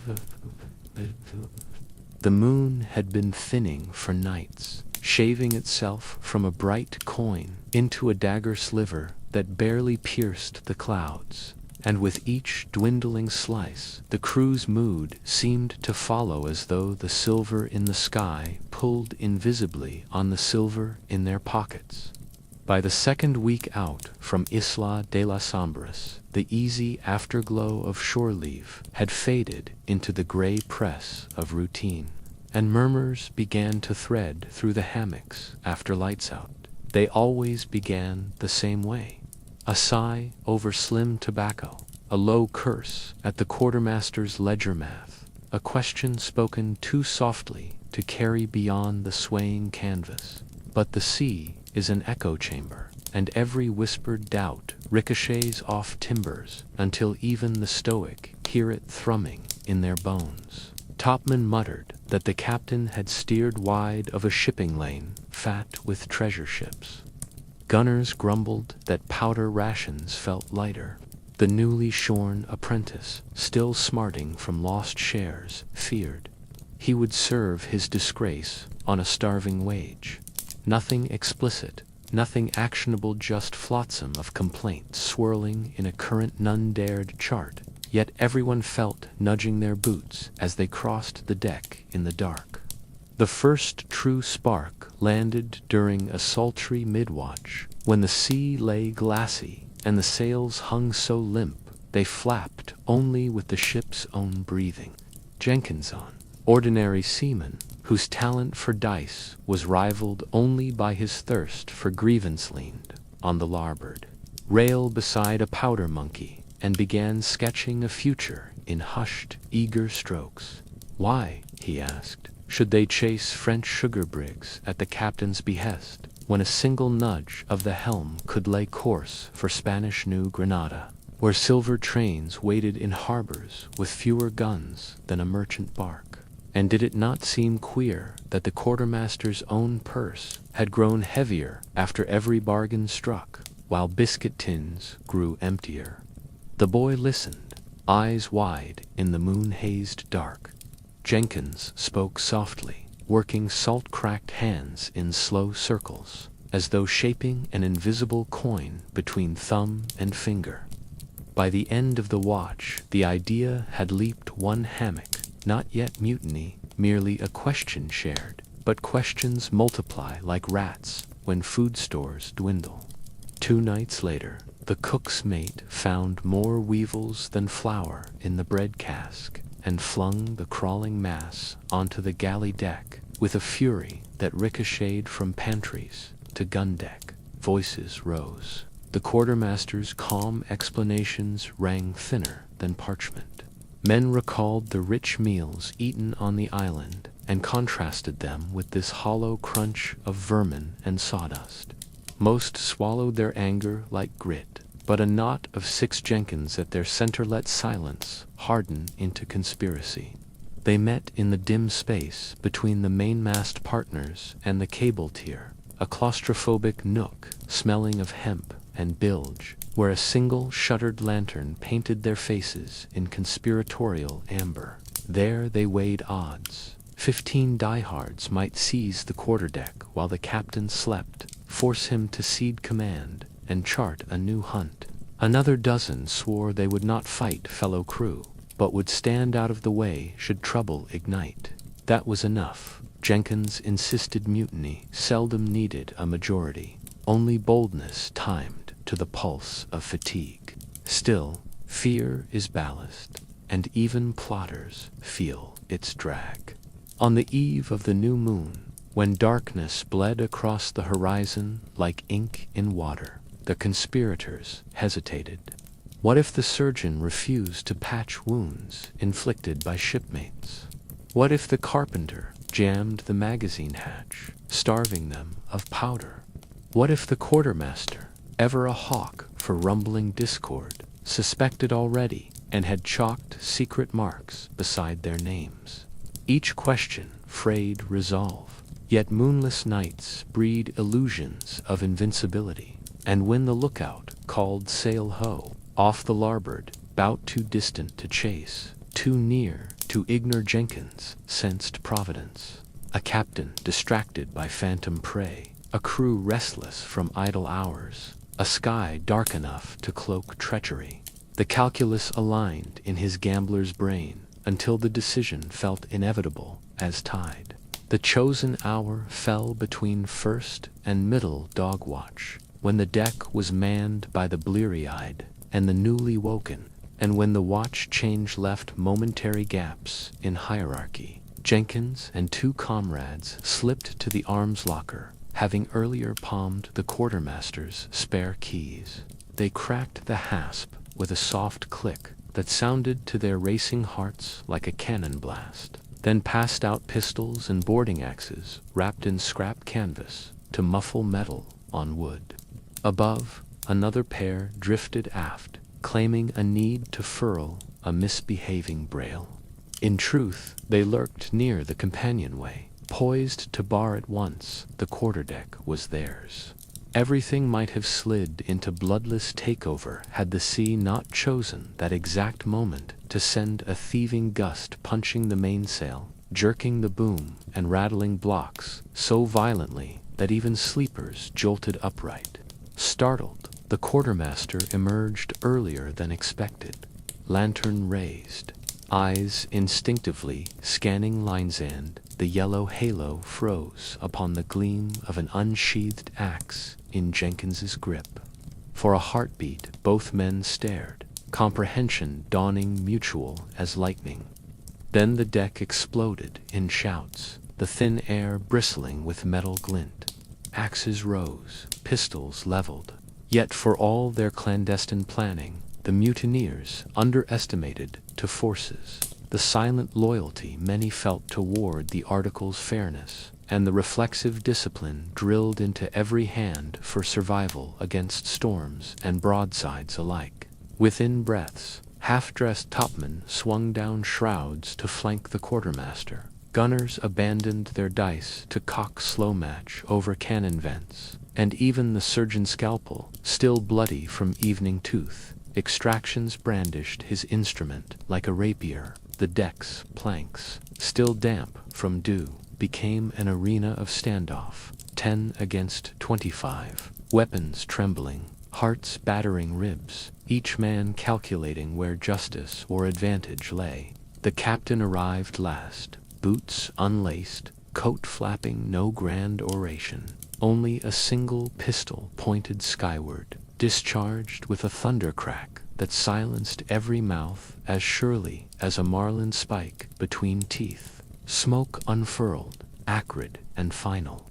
He surveyed faces, saw the sweat, the raw fear masquerading as defiance, and spoke in a tone cold enough to calm boiling water. Articles stand until amended by vote, he said. Raise steel against them, and you raise it against every soul aboard. He offered one mercy: drop blades, return arms, face tribunal at daylight. A heartbeat, then another. Then Jenkins, sensing the tides, reversal tossed his axe like spent ballast, clatter ringing the choice for all. One by one the others followed, weapons thudding on planks, courage leaking out with the last clang of steel. The captain nodded once, turned on heel, and ordered the mutineers clapped in irons, below but not in the bilge. He would not degrade them to rot among rats. Punishment would wait upon due counsel, he swore, his restraint a lesson sharper than the lash. Morning's tribunal convened under a sky washed clean by dawn wind. The miscreants lined before the mast, wrists bound with spun yarn, faces pale under the lavender glow. No man argued innocence. They pled instead a hunger for richer trade, a fear of want. The captain listened, then offered the deck a vote: flogging, marooning, or clemency, with forfeited shares and demotion. Debate rippled like sails in shifting breeze. At length the carpenter spoke for temperance. Better keep repentant hands than feed the sharks. And one by one the crew stepped back from harsher edges. Sentence fell: 30 lashes for Jenkins, 15 for each accomplice. Loss of 1 share for every man who had stood aside, and a week of double ration cut for all. A communal reminder that hardship sparked the blaze. The whip cracked before the forenoon watch. Welts rose and bled. Yet even as pain painted flesh, the condemned bit down and did not cry out, knowing new respect often sprouts from severest soil. That night, hammocks creaked with exhausted bodies, and the ship sailed beneath stars no longer veiled by conspiracy. The waning moon had vanished entirely, swallowed by its own shadow, but the deck felt brighter than in many a fortnight trust, battered but intact, glowing like a banked coal. Jenkins lay awake, back of fire, listening to water slosh against planks.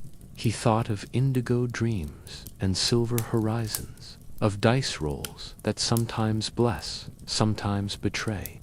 Somewhere on the quarterdeck, the quartermaster paced, boots light, ledger closed. For now, between them stretched the hush of wood and night, and a contract older than either man's ambition. Mutiny's ghost settled into the bilge with the rats, and above, the sails filled with an honest breeze, easing the hull forward, toward dawn, toward unguessed danger, toward a hard-won community, stitched tighter for having nearly torn apart. There is a hush that falls across a deck whenever the tale turns to women who sailed beneath the Jolly Roger, a hush born not of embarrassment but of reverence, as if speaking their names invites a breeze from a distant, half-remembered horizon. Among hammocks and coils of line, their stories flit like phosphorescent sparks, brief, bright, and almost unbelievable against the enormity of the sea. In ports from Kingston to Nassau, whispers insist they were merely legends conjured by rum-soaked imaginations. Yet court transcripts and eyewitness diaries reveal a contrary truth. Women did walk these planks, brandishing pistols, steering tillers, and carving their own unruly signatures into the wood grain of maritime history. Their presence was neither novelty nor masquerade, but a deliberate act of defiance against a world that sought to bind them. Then tonight, we open the setchdove to their patchets, to put to the sods, till they put the man to spup with sail, to canned, port, to whip puan to put with put boy to the I took to whip to like to put I will it down you know I that will I would do it well do I die I post to with that oh wow I bear yes I'm whip I my go I had to you spoke I'm alright of we it we that I you would be waking you to put that more you sit look at the more that in a wood move is but because for the was someone begin with Anne Bonny, born near Cork, yet reborn 100 times in firelit tavern lore. As a girl, she learned that silence is a cage, her mother a servant, her birth a scandal, her childhood punctuated by gossip, sharp as broken shells. When her father's fortunes faltered, Anne discovered that rage could be tinder. She set her family's plantation storehouse ablaze, and, in the glow of its ruin, felt a first taste of liberty. Sailing for the Bahamas with a small dowry and larger appetite for risk, she shed her corset for a sailor's loose shirt, its salt-stiff fabric molding to shoulders already broad from rebellion. In Nassau's ramshackle streets where tidal mud kissed cellar doors, and every tavern reeked of Tarshy met Calico Jack Rackham, a captain whose silk waistcoats and reckless grin mirrored the restless flicker in her own eyes. Together they fashioned a partnership, stitched not by matrimony's law, but by the articles of piracy, equal in shares and in peril. Anne stood watch, slashed canvas in battle, and, when Spanish powder splintered the quartermast, she leaped among falling spars, like a wraith of crimson hair and iron will. Close behind sails Mary Read, whose life was a palimpsest of disguises, layered one over another. Born to widowed poverty, she dressed as a boy to preserve a family pension, then enlisted in Flanders under a fictitious name that tasted of gunsmoke and campfire. War forged stamina, camaraderie forged heartache, yet peace proved a harsher adversary than musket fire. She boarded a West Indiaman seeking wages, but found instead the raw lash of privateer capture. When Rackham's black flag loomed, Mary seized the chaos, joining an inn, discarding both captors and concealment.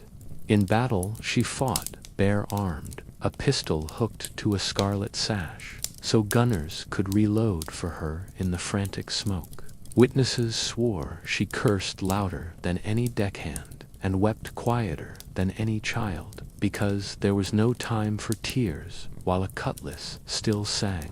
Beyond their infamous duo, the horizon teems with lesser-sung sirens who bled the same salt. Jacquot Delahaye, the Haitian with braids streaked red as sunset, who faked her own death to outwit a colonial governor, then emerged years later, leading a flotilla of sloops painted in riotous colors. Ching Shi, the Cantonese widow, who inherited Ag, expanded a fleet so vast it eclipsed some national navies and taxed entire provinces for protection. Alfhild of Scandinavian sagas, said to have swapped a bridal crown for a helm of iron, steering a dragon-prowed longship through the North Seas. Steel-gray tempests, though oceans apart, their motives converged like trade winds. To command space denied them on land, to claim spoils that men called theirs by birthright, and to write destinies uncramped by corsets or chapels. Life aboard offered no velvet privileges for these women. Equality was carved in sweat.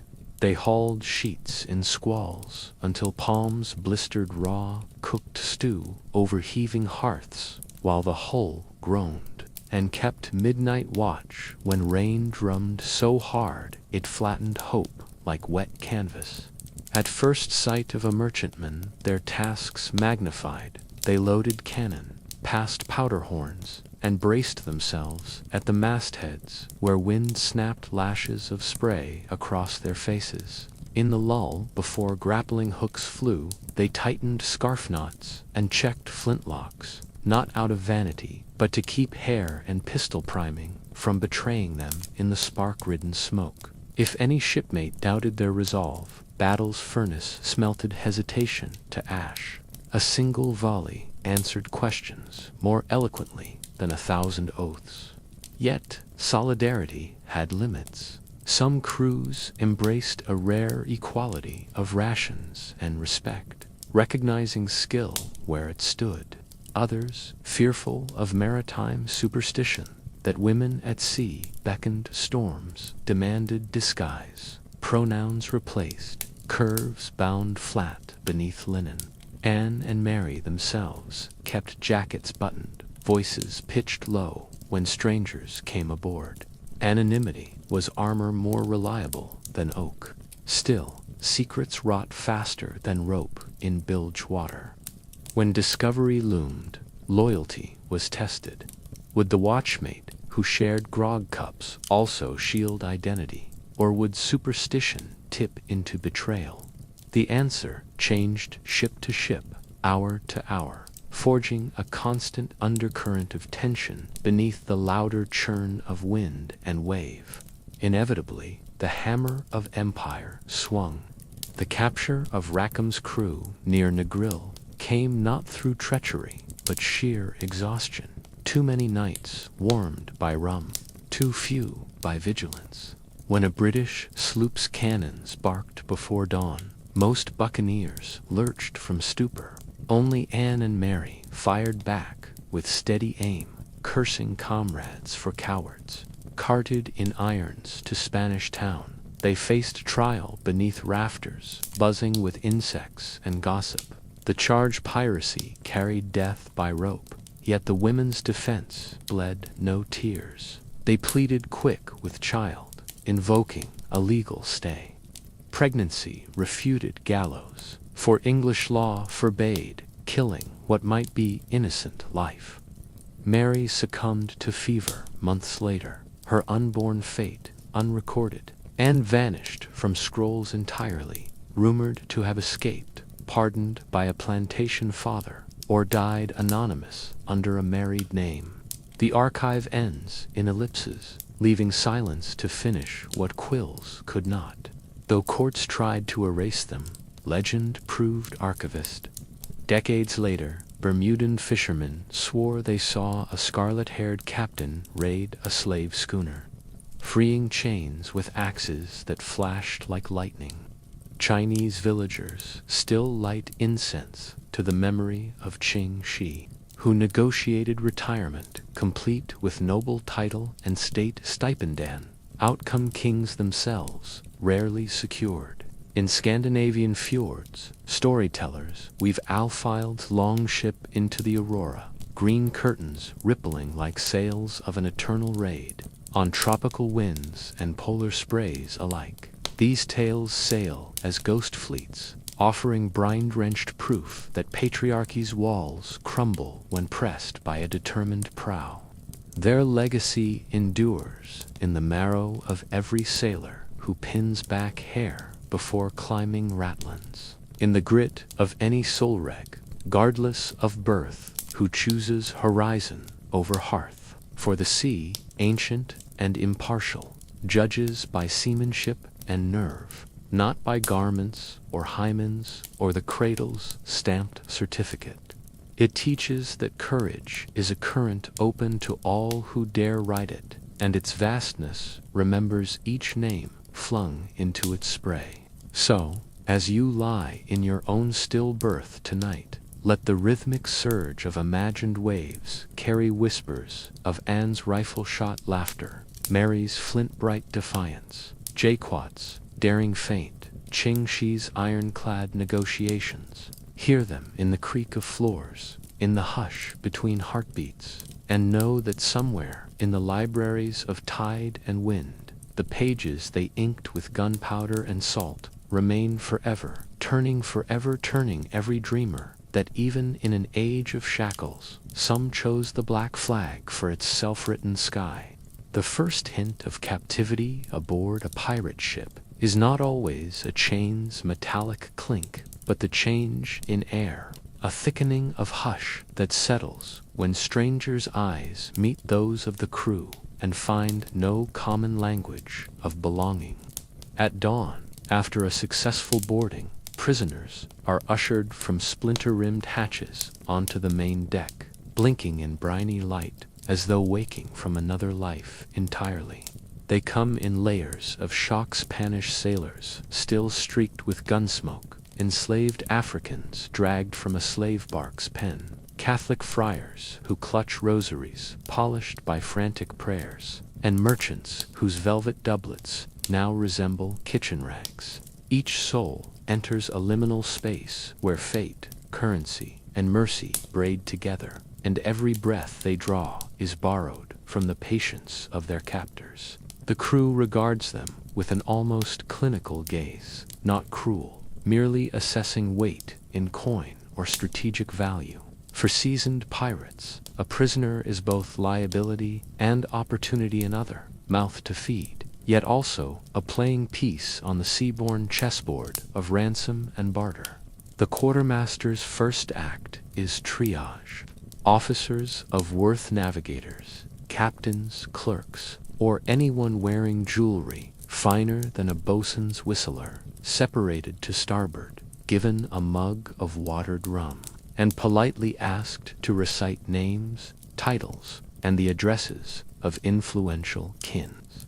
Their details are inked into a small vellum folio titled Persons of Note, kept alongside ledgers of powder and biscuit. Common sailors, though less lucrative, can sometimes be tempted to switch allegiance. A few whispered questions about wages and flogging habits under their former captain reveal whether they might welcome a berth under the black flag. The enslaved, however, present a moral calculus more complicated than mere numbers. Some pirates, themselves fugitives from oppression, view the trafficked with fierce sympathy and will offer freedom in exchange for service. Others, hardened by necessity or lure of buyers in Tortuga, see only potential profit per head. At this crossroads of conscience, the articles provide no explicit guidance. Each crew must negotiate its own reflection in the watery mirror of greed and justice. Lockup, if chosen, is rarely a dungeon of iron bars. More often, prisoners are confined below, in the cable-Terran echoing cavern between coiled hawsers thick as a man's thigh, where the smell of hemp oil mingles with bilge damp. Lanterns are forbidden to prevent fire. Instead, a single-deck prism funnels cloudy daylight into the gloom, scattering prisms across anxious faces. Guards squat with loaded pistols, boredom clinging to them like barnacles. They trade soft stories about the last ransom paid, 3,000 pieces, suvate for a Dutch factor's son, paraded under escort through the streets of Curaçao. Wonder aloud what price these newcomers might fetch. In the half-silence, captives test knots at their wrists, murmur half-remembered hymns, or stare into darkness that looks too much like an untraveled grave.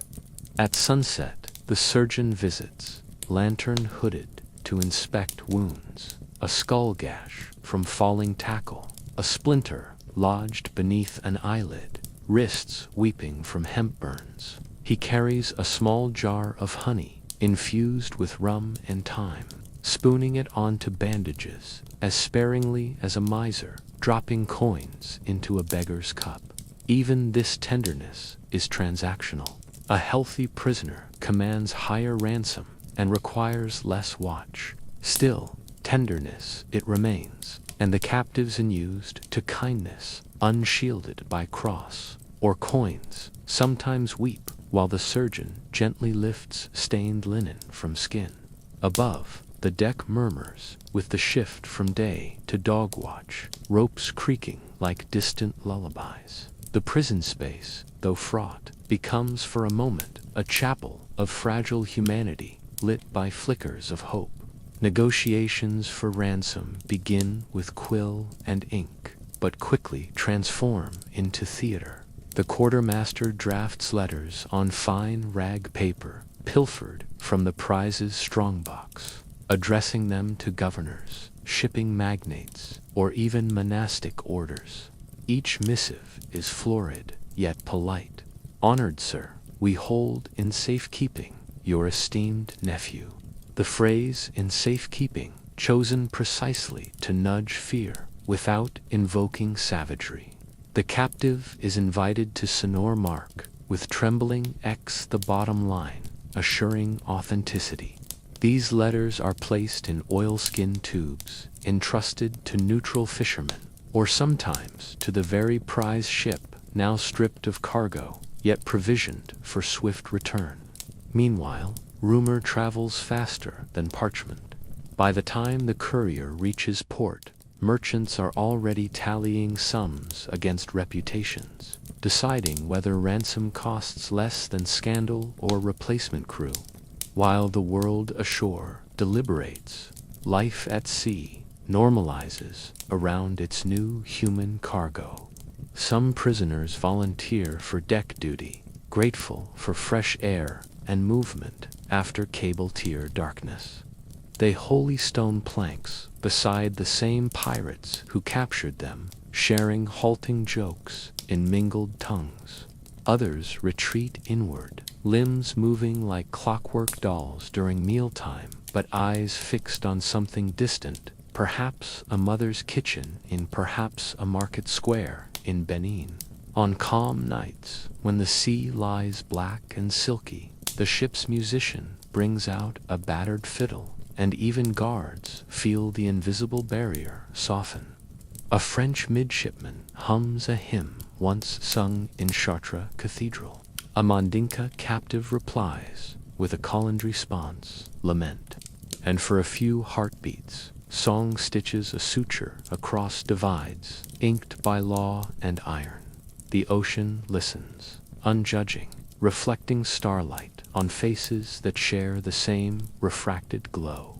Ransom, when paid, arrives like sunrise, sudden hush, then jubilation, then frantic bustle. A tender approaches under truce flag, coffers clinking, ledgers open. Silver weighs down balances that hours earlier held coins of hope only. Prisoners ascend, blinking, to see daylight shimmering on redemption.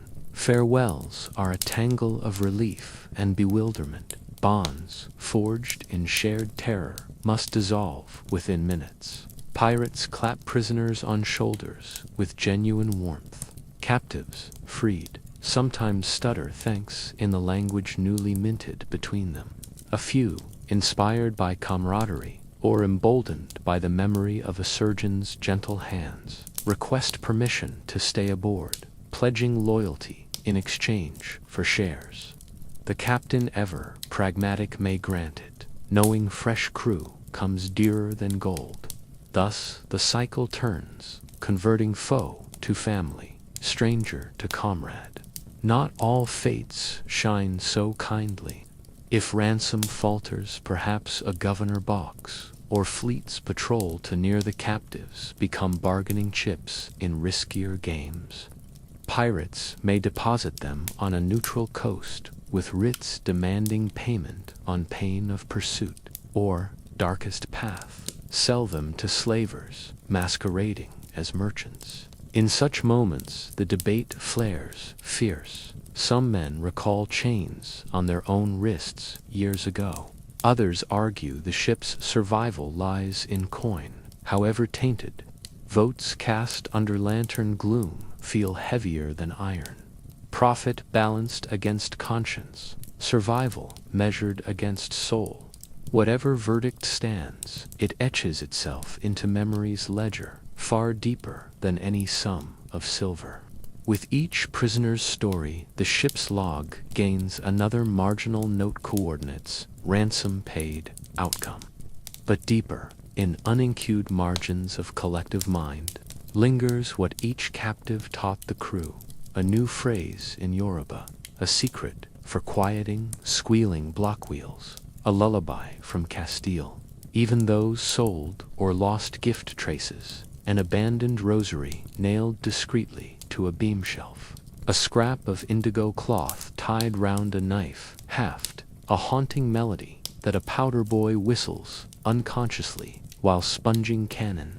Long after sails fade over the horizon, these breadcrumbs of humanity remain, marking where two worlds crossed and, for a span of breaths, recognized one another. And so the pirate ship glides onward, hold lighter or heavier according to bargains struck, but spirit always a shade altered by the encounter. The sea remains impartial, gilding hull and prisoner alike with salt crust, erasing tears, baptizing silver, and swallowing secrets. Yet, above her shifting surface, men and women tally more than loot. They measure themselves against mirrors held up by their captives' mirrors that ask each dawn whether freedom purchased at another's price glitters as brightly as liberty earned by guarding someone else's. In that reflection, sharpened by horizon's endless blade, the line between plunderer and protector blurs like shiplights through night mist, leaving each heart to navigate by whatever fragile compass it dares still trust. The moment a gang of pirates first hauls the anchor clear of harbor mud, the voyage becomes a theater of unseen forces, and every soul aboard feels an invisible audience gathering in the rigging. Omen, portent, and curse. From the quarterdeck to the bilge there breathes a lore older than any treaty, a liturgy whispered even by men whose tongues stumble over prayer. They button jackets with the left hand to avoid courting the devil's glance. They cross themselves with the right to win St. Elmo's favor when blue fire dances on yardarms. They murmur an apology to the sea each time a bucket of galley slops tips overboard, lest Poseidon mark the insult and send a breaker to smash scuppers in reply. These gestures knit a secret cloth stretched taut over the deck's daily hazards, and woe to any newcomer who tugs at its stitches. A whistled tune may summon wind in doldrums, but whistle the wrong melody, and squalls arrive roaring like jealous gods. Thus the crew polices not only cordage and powder, but also sound and shadow, keeping fear trimmed like sails, reefed just enough to carry them forward, yet never so slack it flaps loud enough for disaster to hear. Superstition starts with names, for a ship is as temperamental as any living queen, and must be placated with titles she finds flattering. The Wyvern's Grace was christened after an imaginary dragon that, legend swears, lies chained beneath the Sargasso, forever gnawing on seaweed for its sins. The choice was deliberate. Attribute grace to a monster, and perhaps the monster within man will mellow. At every new moon, the carpenter chalks a fresh wyvern on the capstan barrel, then erases last month's to keep misfortune from collecting interest. The drawing looks childish, spine too long, wings too stubby, yet no one laughs.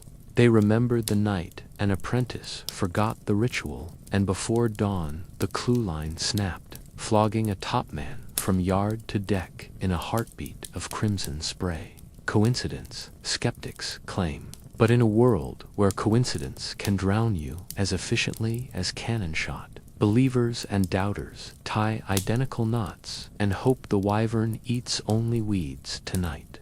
Animals, too, ferry auguries on their backs.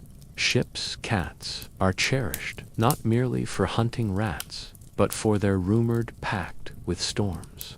Stroke a cat's tail against the grain, and you invite lightning down the mast. stroke it with the grain, and low-pressure fronts slink away like shamed dogs. The boatswain swears he saw a calico arch her spine seconds before ball lightning scorched the main truck, and ever since, someone sprinkles the cat's supper with a pinch of nutmeggin, offering said to appease spirits swirling in trade-wind corridors. Seabirds, circling abaft the beam, foretell a favorable shift, but let them perch on the bowsprit, and gunners' hands begin to shake, knowing enemy sails cannot be far behind. Even the lowly barnacle becomes prophet. Scrape them too aggressively, and you break the covenant of passage. Scrape too little, and drag slows the voyage until frustration tempts mutiny. Balance, then, is codified in barnacles' rasped shells, and the carpenter times each cleaning to the fortnight, keeping blade strokes rhythmic, lest the sea hear haste and take offense. Color carries hexes as surely as powder horns carry sparks. Red paint belongs aft, around the captain's cabin doors, ancestral shield against backstabbing winds, while green is forbidden anywhere that timber must stay afloat, for green is the sea's own hue, and she resents its mimicry. Once, a fresh-joined gunner carved a jade bead into his linstock.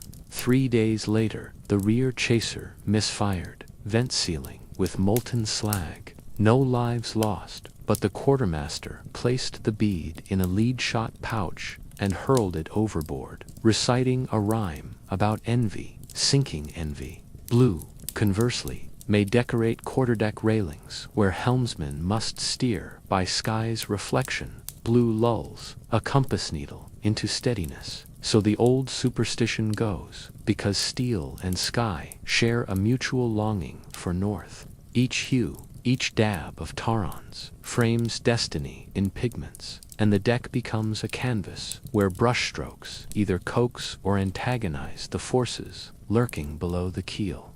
Numbers, too, chant their cryptic sermons. 13 knots in a lash will doom a flogging victim to haunt the ship. Therefore, the bosun plats only 11 or 15. A crew roster ending in 66 invites double injuries, for sixes mirror swells, and paired swells breed rogue waves. So the quartermaster lists galley cats alongside men to dodge the portent. Even timepieces bow to numeric dread. The sandglass that measures half-hour bells must never run dry on the 15th flip after sunrise, and the helmsman turns it early or late to cheat the count.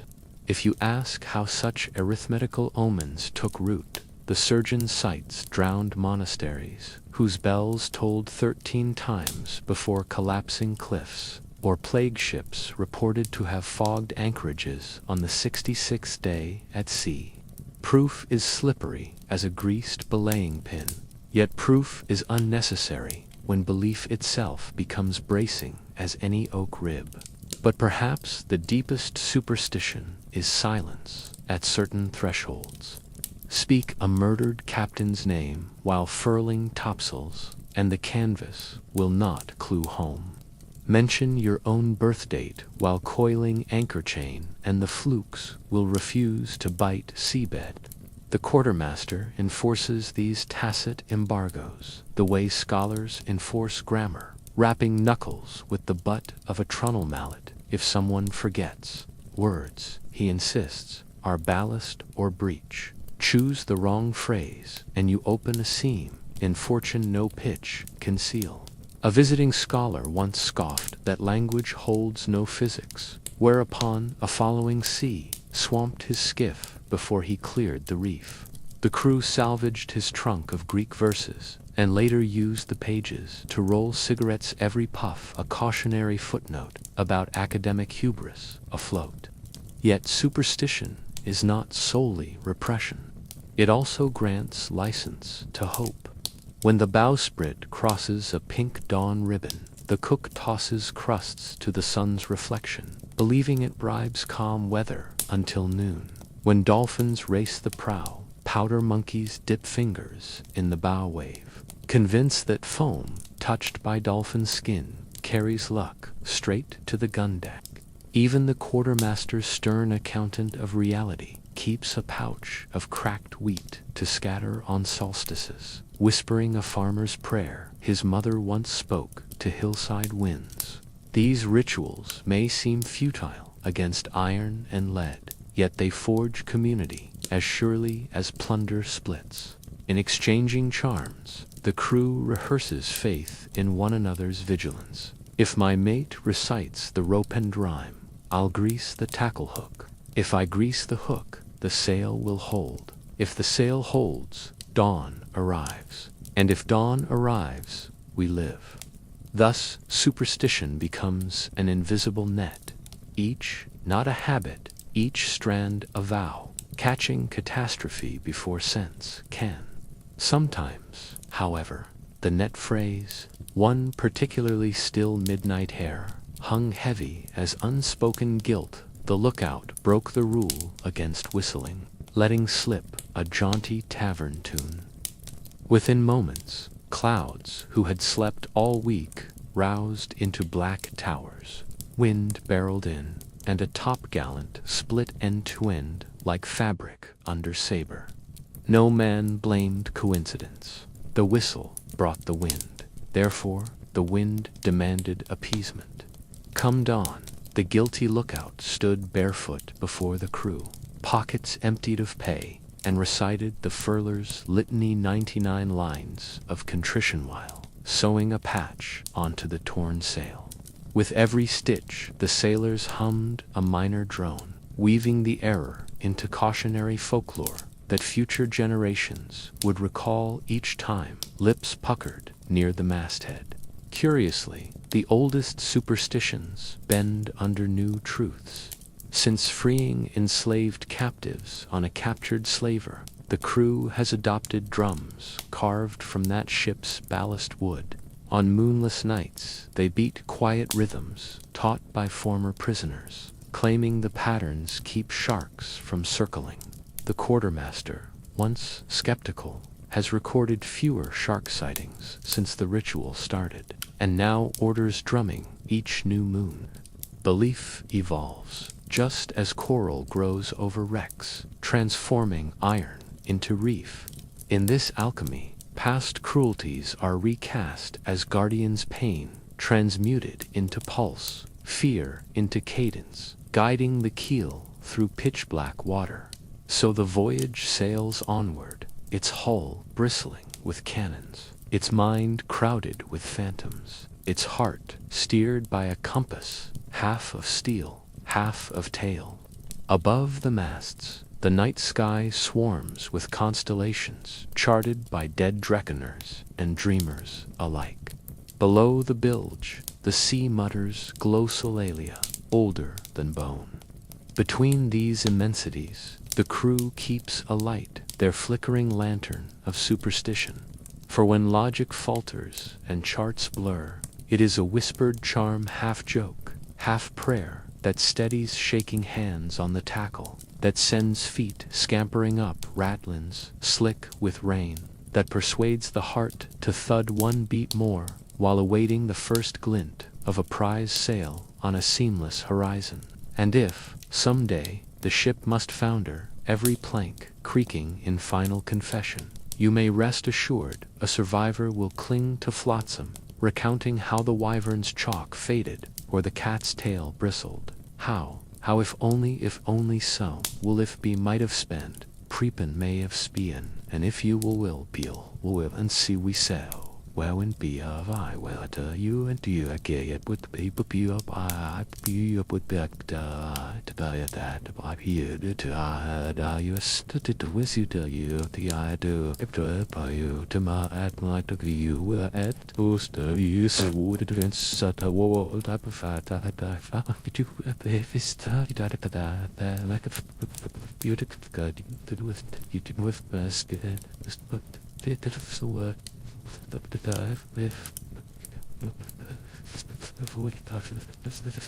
In that breath, superstition will crack open time itself, releasing stories that drift on currents to the next generation of wanderers, hungry for omens carved from salt, wind, and the foreverant certain dark. The first warning arrives not by spyglass, but by subtle disquiet, a lone gull banking hard to seaward.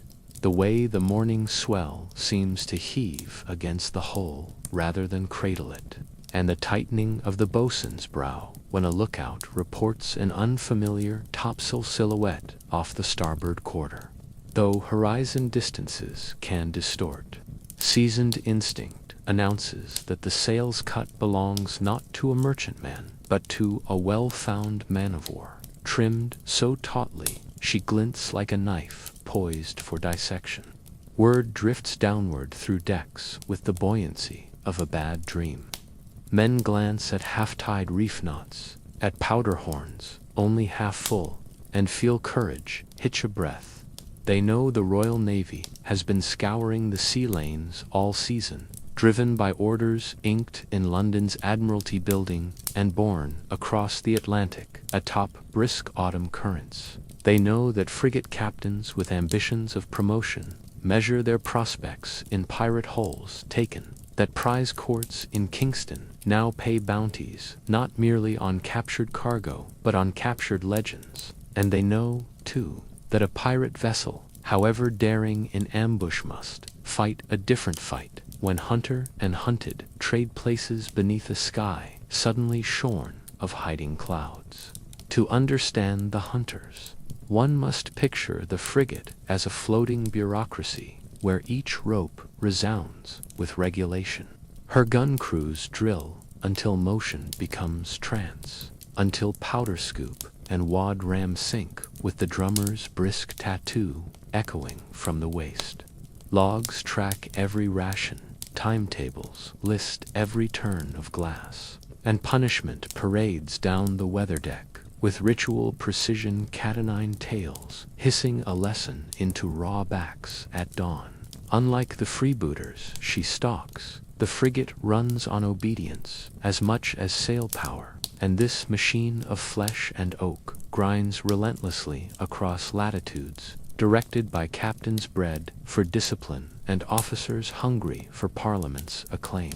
In her orlop lie magazines arranged like apothecaries of destruction, kegs of meal powder, pyramids of bar shot intended to scissor masts, chain shot to thresh rigging, grape to turn open decks into butcher's blocks. Each cannon's name is chalked above its carriage Nelson's voice, judgment's echo, King George's persuasion, so that gun crews may whisper encouragement to inanimate iron before the first broadside roars. Their pursuit methods are scientific and patient. Admiralty dispatches list favored pirate anchorages, Tortugas, lee, ragged islands, mangroves, the shoal-sheltered coves south of Andros, station sloops, painted dull umber to mimic coastal traders, lurk like lure fish. When a black flag slips their horizon, a coated lantern flash wings to the frigate waiting beyond sight. She then shapes course along a calculated intercept arc, trimming sail until her masts sing a note precisely matched to the chase's wind angle. Days may pass without sighting, but the frigate's logbook grows margins of deduction, assumed headings, likely watering stops, the average whereof a pirate's hull measured against prevailing currents. It is pursuit as chess game, each move annotated in ink that will later testify before Admiralty judges who value neat penmanship almost as highly as captured captains. On the pirate deck, countermeasures play out in roar tones. Sails are darkened with a wash of ground charcoal and whale oil to camouflage at twilight. The navigator alters course at irregular bells, creating a wake that scribbles indecipherable runes across the chart, hoping currents will smear them clean before any pursuer can read. The quartermaster orders barrels of rotten pork broken open and flung overboard, trusting the stench to lure shark packs thick enough to dissuade boarding parties should the worst come. Powder is double-bagged in oiled canvas. Water casks are topped with vinegar against the long run. And in the half-lit spaces between hammock rows, the cook's ladle scrapes cauldrons, leaner eking provisions, so that every man recognizes the cost of being prey. Yet, amid these exertions, morale must not snap. Jests spiral louder in the galley. Fiddles saw brisker jigs after evening ration, and the ship's cat's-fed, lavish trimmings are lifted by deckhands as mascots warding off His Majesty's aim. The clash, when it finally comes, often unfolds more slowly than tavern yarns suggest. Dawn lifts on bruised clouds. The pirate vessel, hoping to slip unseen, hoists no top gallants, hugging the wind like a thief hugging eaves. But a lookout's cry, canvas abaft, confirms the frigate has found her mark. Miles shrank under the predator's disciplined draw. Signal flags bloom at the royal masthead, heave to and prepare to be taken. No pirate captain obliges such courtesy. Instead, he orders studying sails loosed, risks spar-snapping stress for a last sprint toward shoalwater, where a deep-draft frigate might hesitate. Gunners run out long nines, loaded with chain, helmsmen yow, to let loose a slashing salvo aimed at the hunter's foremast. Sometimes fortune smiles rigging parts, and canvas collapses like a scuttled dream, buying hours enough for escape. More often, the frigate shakes injury from her lines, hardens up, and answers with a ranging shot that tosses green water across the pirate's waist, announcing the duel has moved beyond diplomacy. Broadside to broadside, the disparity is brutal. The frigate carries upwards of 40 guns, each crew drilled to a heartbeat's cadence. The pirate might wield 12 at best, many scavenged and mismatched, their carriages shimmied with driftwood wedges. Powder supplies differ likewise. The hunter's magazines brim from crown purses, while the hunted's are rationed like midnight lantern oil. Yet the pirates possess something weight measured cannot. Desperation honed into ingenuity. They load swivels with scrap-broken belaying pins, nails, shards of wine, bottle turning every discharge into a cloud of spite that shreds canvas and morale alike. Boarding nets rigged with fishhooks dangle along bulwarks, a bristling curtain promising flayed skin to any marine who leaps too eagerly, and in the rigging lurk topmen armed with brace-loaded muskets, willing to trade their perch hand, perhaps their lives, for the chance to drop a single fatal ball through a lieutenant's cocked hat. In rare moments, wits outplay weight.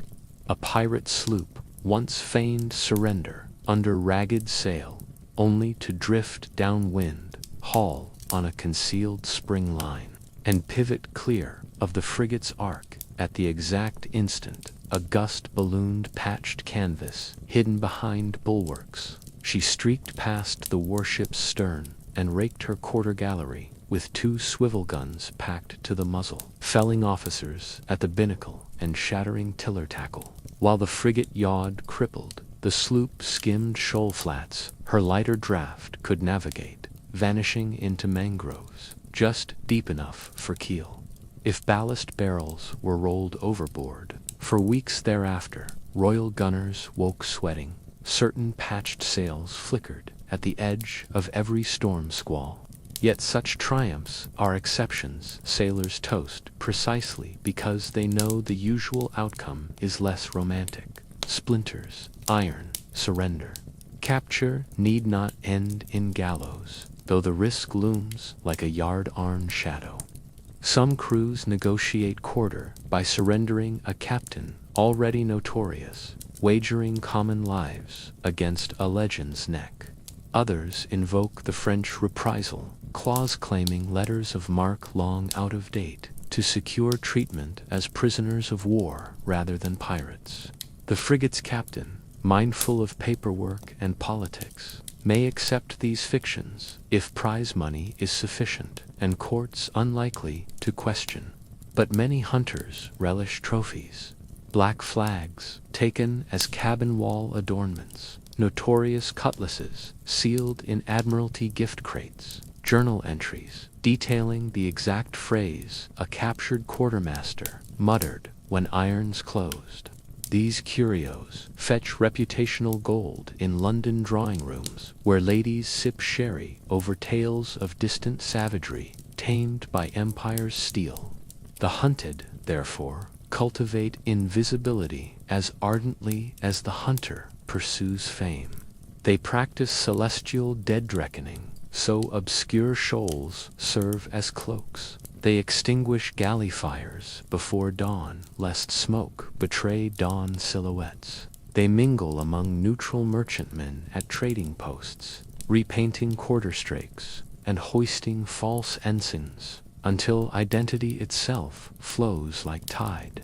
In hurricane season, they skirt the storm girdles, gambling that a royal frigate will heave to while they race under reefed scraps through screaming spindrift. No officer of the line would risk their charts sprout. Penciled notes here hides the lion's mouth current that wrenches draft to deeper cartography of escapes, shared in furtive tavern corners with crews equally hunted. Yet every ruse costs time, supplies, nerve, months of such living bleach swagger into something quieter, more watchful.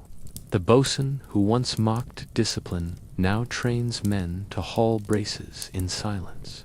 The gunner measures powder to the dram, muttering that waste feeds the king. Even cats grow lean, as rats find fewer crumbs, when the cook must make flour from wormy biscuit ground, fine as chalk. But in these privations, pirates discover a solidarity unmatchable by pressed crews. Their survival hinges not on hierarchical lash, but on mutual consent renewed each dawn. When they finally slip the new sighting blue haze of a safe haven, where frigates cannot legally anchor, the cheer that rises is muted but deep, a rumble in the marrow rather than a squall of boasts. They know the hunt will resume, yet each reprieve feels like personal authorship of fate. A stanza added to a ballad sung long after their bones salt the deep.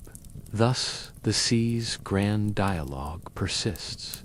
Empire writes edicts, pirates scrawl rebuttals in spray. Frigates chase under ensigns, rigid as doctrine. Freebooters flee on courses curved by intuition. Between them yawns a moral gulf neither canon nor code can bridge, filled instead by stories of daring getaways, of captured heroes dangling at execution dock, of warships returned with empty irons and captains demoted for failure. And for every ballad praising His Majesty's hunters, another rises in smoky taverns, lauding those who slipped through their grasp. Somewhere tonight, under a moon now waxing anew, a royal midshipman studies log tables, determined to be the snare. Somewhere else, a weather-beaten quartermaster sketches fresh shoal roots on canvas scraps, determined never again to be the caught. Their courses will cross, inevitably, and when they do, the sea will record the meeting in cannon's thunder, in ripped sails, in the hush that follows surrender or escaping. A verse in the endless shanty of hunters and hunted, sung to the rhythm of waves pressuring keel and courage alike. The journey from deck to docket begins with shackles that clank in a rhythm far slower than any sashanti. Each metallic beat muffled by damp straw strewn along the hold of the prison hulk. After capture, pirates are ferried in batches to the nearest colonial capital Port Royal, Kingston, Charleston, where low-slung warehouses have been refitted as jails smelling of mildew, lye, and the faint, unforgotten temps of salt. For men who once drank moonlight from an endless horizon, the first horror is not the chain itself, but the ceiling mere inches above a stooped back. Weeks of waiting ensue, punctuated by the scrape of a turnkey's boots and the bark of a clerk tallying names in a ledger fatter than any captain's log. Those days breed rumors like barnacles that a governor's nephew will testify that the admiralty judge is deaf to pleas, that pardons await anyone who betrays the quartermaster's secret shoal maps. Lurking beneath every whispered gamble is the knowledge that the sea exacts a quicker kindness than the Noosa truth that burdens even the bravest shoulders with a hush deeper than the cell's stale gloom. When the court finally convenes, the procession is as theatrical as any boarding action. Prisoners are marched through streets lined with townsfolk whose fears have been stoked by broadsheets depicting pirates as horned devils tormenting the shipping lanes. Some spectators jeer, waving handbills that promise divine retribution. Others stare wide-eyed, unsure whether these gaunt figures in threadbare breeches are monsters or merely reflections of poverty in tricorn hats. The courthouse itself fits whitewashed columns, blistered by humidity rises, like a monument to empire's stern arithmetic. Columns for order, gibbets for subtraction. Inside, benches creak beneath merchants eager for restitution, while plantation wives dab perfumed kerchiefs against the stench of sweat and seawater. At the front sits His Majesty's judge in a wig powdered chalk white, eyes hooded by lashes as brittle as parchment. On a table before him lies a silver bell. Each time it rings, testimony begins or ends, punctuating hopes with a chime no cannon blast can drown. The indictment runs long, each clause recited in sonorous legal prose that floats toward the rafters like incense. Piracy upon the high seas, the clerk intones, the felonious taking of a brigantine property of His Most Catholic Majesty. The assault upon lives sworn to His Britannic Majesty's peace, the plundering of 163 pieces of 852 doubloons, and sundry yards of damask. For every item enumerated, a prisoner feels a phantom weight drop into the scale against him. Defense counsel, when provided, is scant a newly arrived barrister, hoping for notoriety, or a local solicitor paid in promises of salvaged coin. He may argue mistaken identity, or produce a crumbling letter of mark dated seasons, out-bited seasons. Out-telled, the bench has heard such stratagems, recited until they ring like poorly tuned fiddles. Far more compelling are crown witnesses, coerced crew who turned king's evidence, or captured merchants whose trembling hands clutch a Bible while recounting the flash of cutlasses glinting hellish in Caribbean sun. Yet courts, like storms, harbor unpredictable eddies. A surgeon might testify that the quartermaster ensured wounded prisoners received balm and bandage, softening the judge's brow for a moment. A freed enslaved man might swear that the captain granted liberty rather than sell him at Tortuga's market, complicating the narrative of unredeemable villainy. Such shards of mercy do not always spare the neck, but they can tilt sentences from death to transportations, 7 years' labor in a Virginia tobacco field, or 10 in the salt mines of Turk's Island. Ironically, some pirates pray for the certainty of rope rather than the slow erosion of strength beneath a plantation sun. When sentence finally falls, to be hanged by the neck until dead, and your bodies afterward to be gibbeted in chains, the words land with a hush so complete that even courtroom flies pause mid-circle, suspended by dread. Execution day dawns in a clarity that feels cruel, sky scrubbed cloudless, as though heaven itself wishes an unimpeded view. A scaffold waits near the harbor mouth, where inbound merchantmen can witness empire's warning. Carpenters have planed the gallows timber smooth, each shaving curling away like scrolls of unwritten reprieve. Tar brushes darken the wood so that stains will not show. Condemned men are led forth in loose shirts, the nooses braided from hemp, far kinder than the cable tier that once cradled their plunder. Some walk with stoic calm, lips moving in prayers, half remembered from childhood. Others bare their teeth in defiant grins, eyes hunting the horizon for a last glimpse of cresting wave. Crowds gather again. Citizens on picnic blankets, soldiers in crisp red coats, curious children hoisted onto shoulders to witness morality's spectacle. The chaplain offers final comfort, brandishing a pocket Bible whose pages flutter like nervous birds. A few prisoners kiss the cross, but many refuse, clinging instead to salt-stained relics, a carved bone die, a Turk's head knot, a lock of hair from a Tortuga bride. When the cart pulls away and legs kick over nothing but air, time slows to the creak of rope stretching beneath mortal weight. Some necks snap instantly, delivering swift oblivion. Others strangle, eyes bulging at a sky so blue it mocks their fading sight. The crowd murmurs, a tide of fascination and relief. Scribes note each twitch, each final jerk, as evidence of justice meted.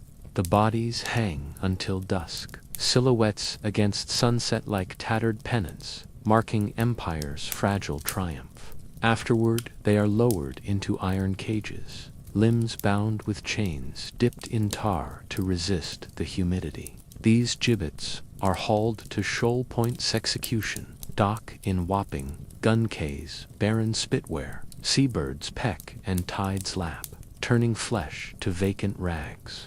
For years, passing sailors will point at blackened bones and remember the price of unapproved freedom. For decades more, mariners exchange tales of chained phantoms, rattling in moonlit squalls, the wind buzzing through rib cages as if the dead still whistled for a fair wind. Yet punishment cannot kill story. Within weeks, balladeers in Port Royal taverns add heroic stanzas to the condemned men's names, embellishing escapes that never happened, inflating stolen cargo until it gleams like a king's ransom. Mothers hush children with warnings about ghost ships crewed by hanged pirates returning for revenge. Dreamers along the docks whisper that a certain quartermaster faked his death, slipping from noose to longboat in the fog. Even admiralty clerks, while binding trial transcripts, occasionally underline a daring exploit with hesitant admiration. Thus, the gallows, meant to cauterize legend, instead fertilizes it. Every bleached bone becomes a seed from which myth sprouts, watered by rum and yearning. By the time winter winds rattle through empty cages, the crew's deeds have sailed farther than any Navy sloop, borne on the breath of merchants, who embellish each retelling to quicken listeners' pulses and purse strings alike. For the survivors, those spared by cooperation or commutation, life continues under new constraints. Some labor in colonial fields, their backs bending not to haul lines, but to cut cane beneath a sun just as unforgiving. They carry inside them the echo of waves against hulls, the memory of moonlit watches when the horizon felt like an unwritten promise. At night, lying on rough pallets, they mouth the old shanties, until overseers bark for silence. A few make good their escape after years, stealing a canoe or blending into frontier settlements where no one recalls their names. Occasionally, a scarred hand slides a Spanish coin across a tavern bar in New Amsterdam, and the barkeep wonders at the faded tattoo of an hourglass with wings. Even in anonymity, these former pirates keep faith with a horizon forever out of reach, their hearts ticking to the rhythm of a tide they may never again taste, yet cannot forget. And so the cycle closes. Deck to dock, dock to gallows, gallows to legend. The empire erects scaffolds, but legend raises walls. Judges pronounce sentences, yet sailors recite ballads that repeal them in memory. The sea, impartial arbiter, gathers both triumphant shouts and strangled gasps into her endless chorus, blending them with gull cry and surf, until listeners cannot discern justice from folly. Those who still sail under black canvas listen to these tales by lamplight, feeling dread and exhilaration twined like rope strands. They know the gallows awaits, know that each broadside hastens its loom, yet they also know that once a name is sung in enough taverns, no scaffold can silence its echo. Thus they hoist the flag again at dawn, hearts hammering, eyes bright preferring the narrow chance of eternal myth over the wide certainty of obedient obscurity, because, in the final weighing, a life measured in cannon smoke and salt spray ballads feels lighter on the soul than a lifetime counted in lawful, silent breaths. The anchor settles to its final rest with a muted, heavy hush that ripples from chain to keel, until even the morning gulls pause mid-cry. The pirate ship, so long a living thing snarling against wind and current, now rocks only in gentle nods, like an old storyteller finished with his tale. From the larboard rail a tender bobs, already thick with bundles bound for shore, hammocks rolled tight, sea chests scuffed by 100 crossings, a galley pot that once fed 40 mouths on watery stew, yet gleams now as though hopeful for kinder kitchens. And everywhere hangs that unfamiliar perfume of land fresh turned earth, sun-warmed pines, chimney smoke curling up to meet salt-laden breeze. The crew, stripped of battle rags and black flag, stand barefoot on a deck, scrubbed almost innocent, ears attuned to an emptiness where Cannon Creek and Bosun's Ball once ruled. It feels as though the sea itself, having taken its due in fear and thunder, extends a final benediction. Go, rest a while, dream without rocking. Ashore, the first step onto unmoving ground smuggles astonishment into every joint. Knees that learned to bend with waves now lock stubbornly. Thighs quiver as though surprised by their own solidity. Yet, after a moment's wobble, a deep relief seeps upward, pooling cool behind the ribs, the body recognizing a forgotten luxury, stillness. Along a dirt lane, lined with stone walls, shaggy in moss, the pirates turned wanderers drift past flowering hedges buzzing with bees, so loud they mimic musket fire until listeners catch the underlying harmony of life unhurried. They greet these ordinary wonders like half-remembered relatives, the crackle of cartwheels, the gossiping of village fountains, even the slap of laundry on a line. Each mundane sound arrives gilded by contrast, as vivid to them as dolphins racing a dawn bow wave. For the first time in seasons, nobody scans rooftops for redcoats or horizons for topgallants. Threat dissolves into birdsong and the whisper of grass against boot leather. Evening settles without the quartermaster's pipe, without the scramble to reef canvas, without the gunner's gruff reminder to dampen slow match. On the village green, a lantern warms each face to honey, and laughter spills easy, no undertow of vigilance to drag it short. The cook ladles stew, fragrant with rosemary and thick coins of carrot vegetables, unpickled, unbrined. Their crunch a revolution on tongues schooled in salt. Nearby, a fiddler sawing a gentle reel coaxes weary bodies into half-steps of dance. Calloused palms find rhythm against borrowed tambourines, and for once no one counts beats as if timing a broadside. In this quiet communion, they trade seaborne superstitions for simpler charms. A wish made on the first star, a toast toward the moon, a promise that tomorrow will wait politely for dawn. When the night finally pulls their eyelids heavy, beds await free of pitch and tar-rough-hewn cots, maybe a hay mattress, but immobile as bedrock. They lie back, limbs astonished by the absence of sway. The silence feels vast at first, an ocean of still air, where no rigging croons, no bilge slaps, no rats scurry overhead. Heartbeat by heartbeat, the mind recalibrates. Here creaks equate not to opening seams, but to timbers settling in contented sighs. Here a breeze rustling shutters signals only weather, not the sudden lurch of squall. Breaths lengthen, muscles unclench, confessing pains long hidden beneath swagger. Under coarse blankets, smelling faintly of lavender, men who once slept with pistols, tucked in waistbands and knives beneath pillows, surrender to slumber with hands empty, open, unafraid. Dreams come differently on shore. They are wider, slower. They do not lurch awake at imagined cannon flashes. Instead, they unfurl as endless meadows where grass bows in one unbroken ripple, or as tide pools where waves arrive too gently to dash barnacles.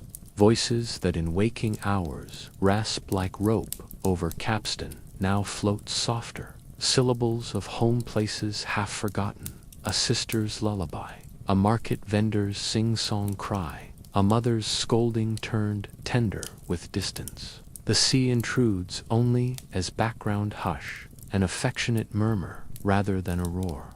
Even old traumas find themselves rinsed in moonlight, kill halls replayed without pain, lashes rewritten as harmless rain streaks on window panes. It is as if the earth itself grants amnesty for a night, letting salt-scarred spirits borrow peace. Yet mourning does not erase the ocean's claim. It merely lends perspective.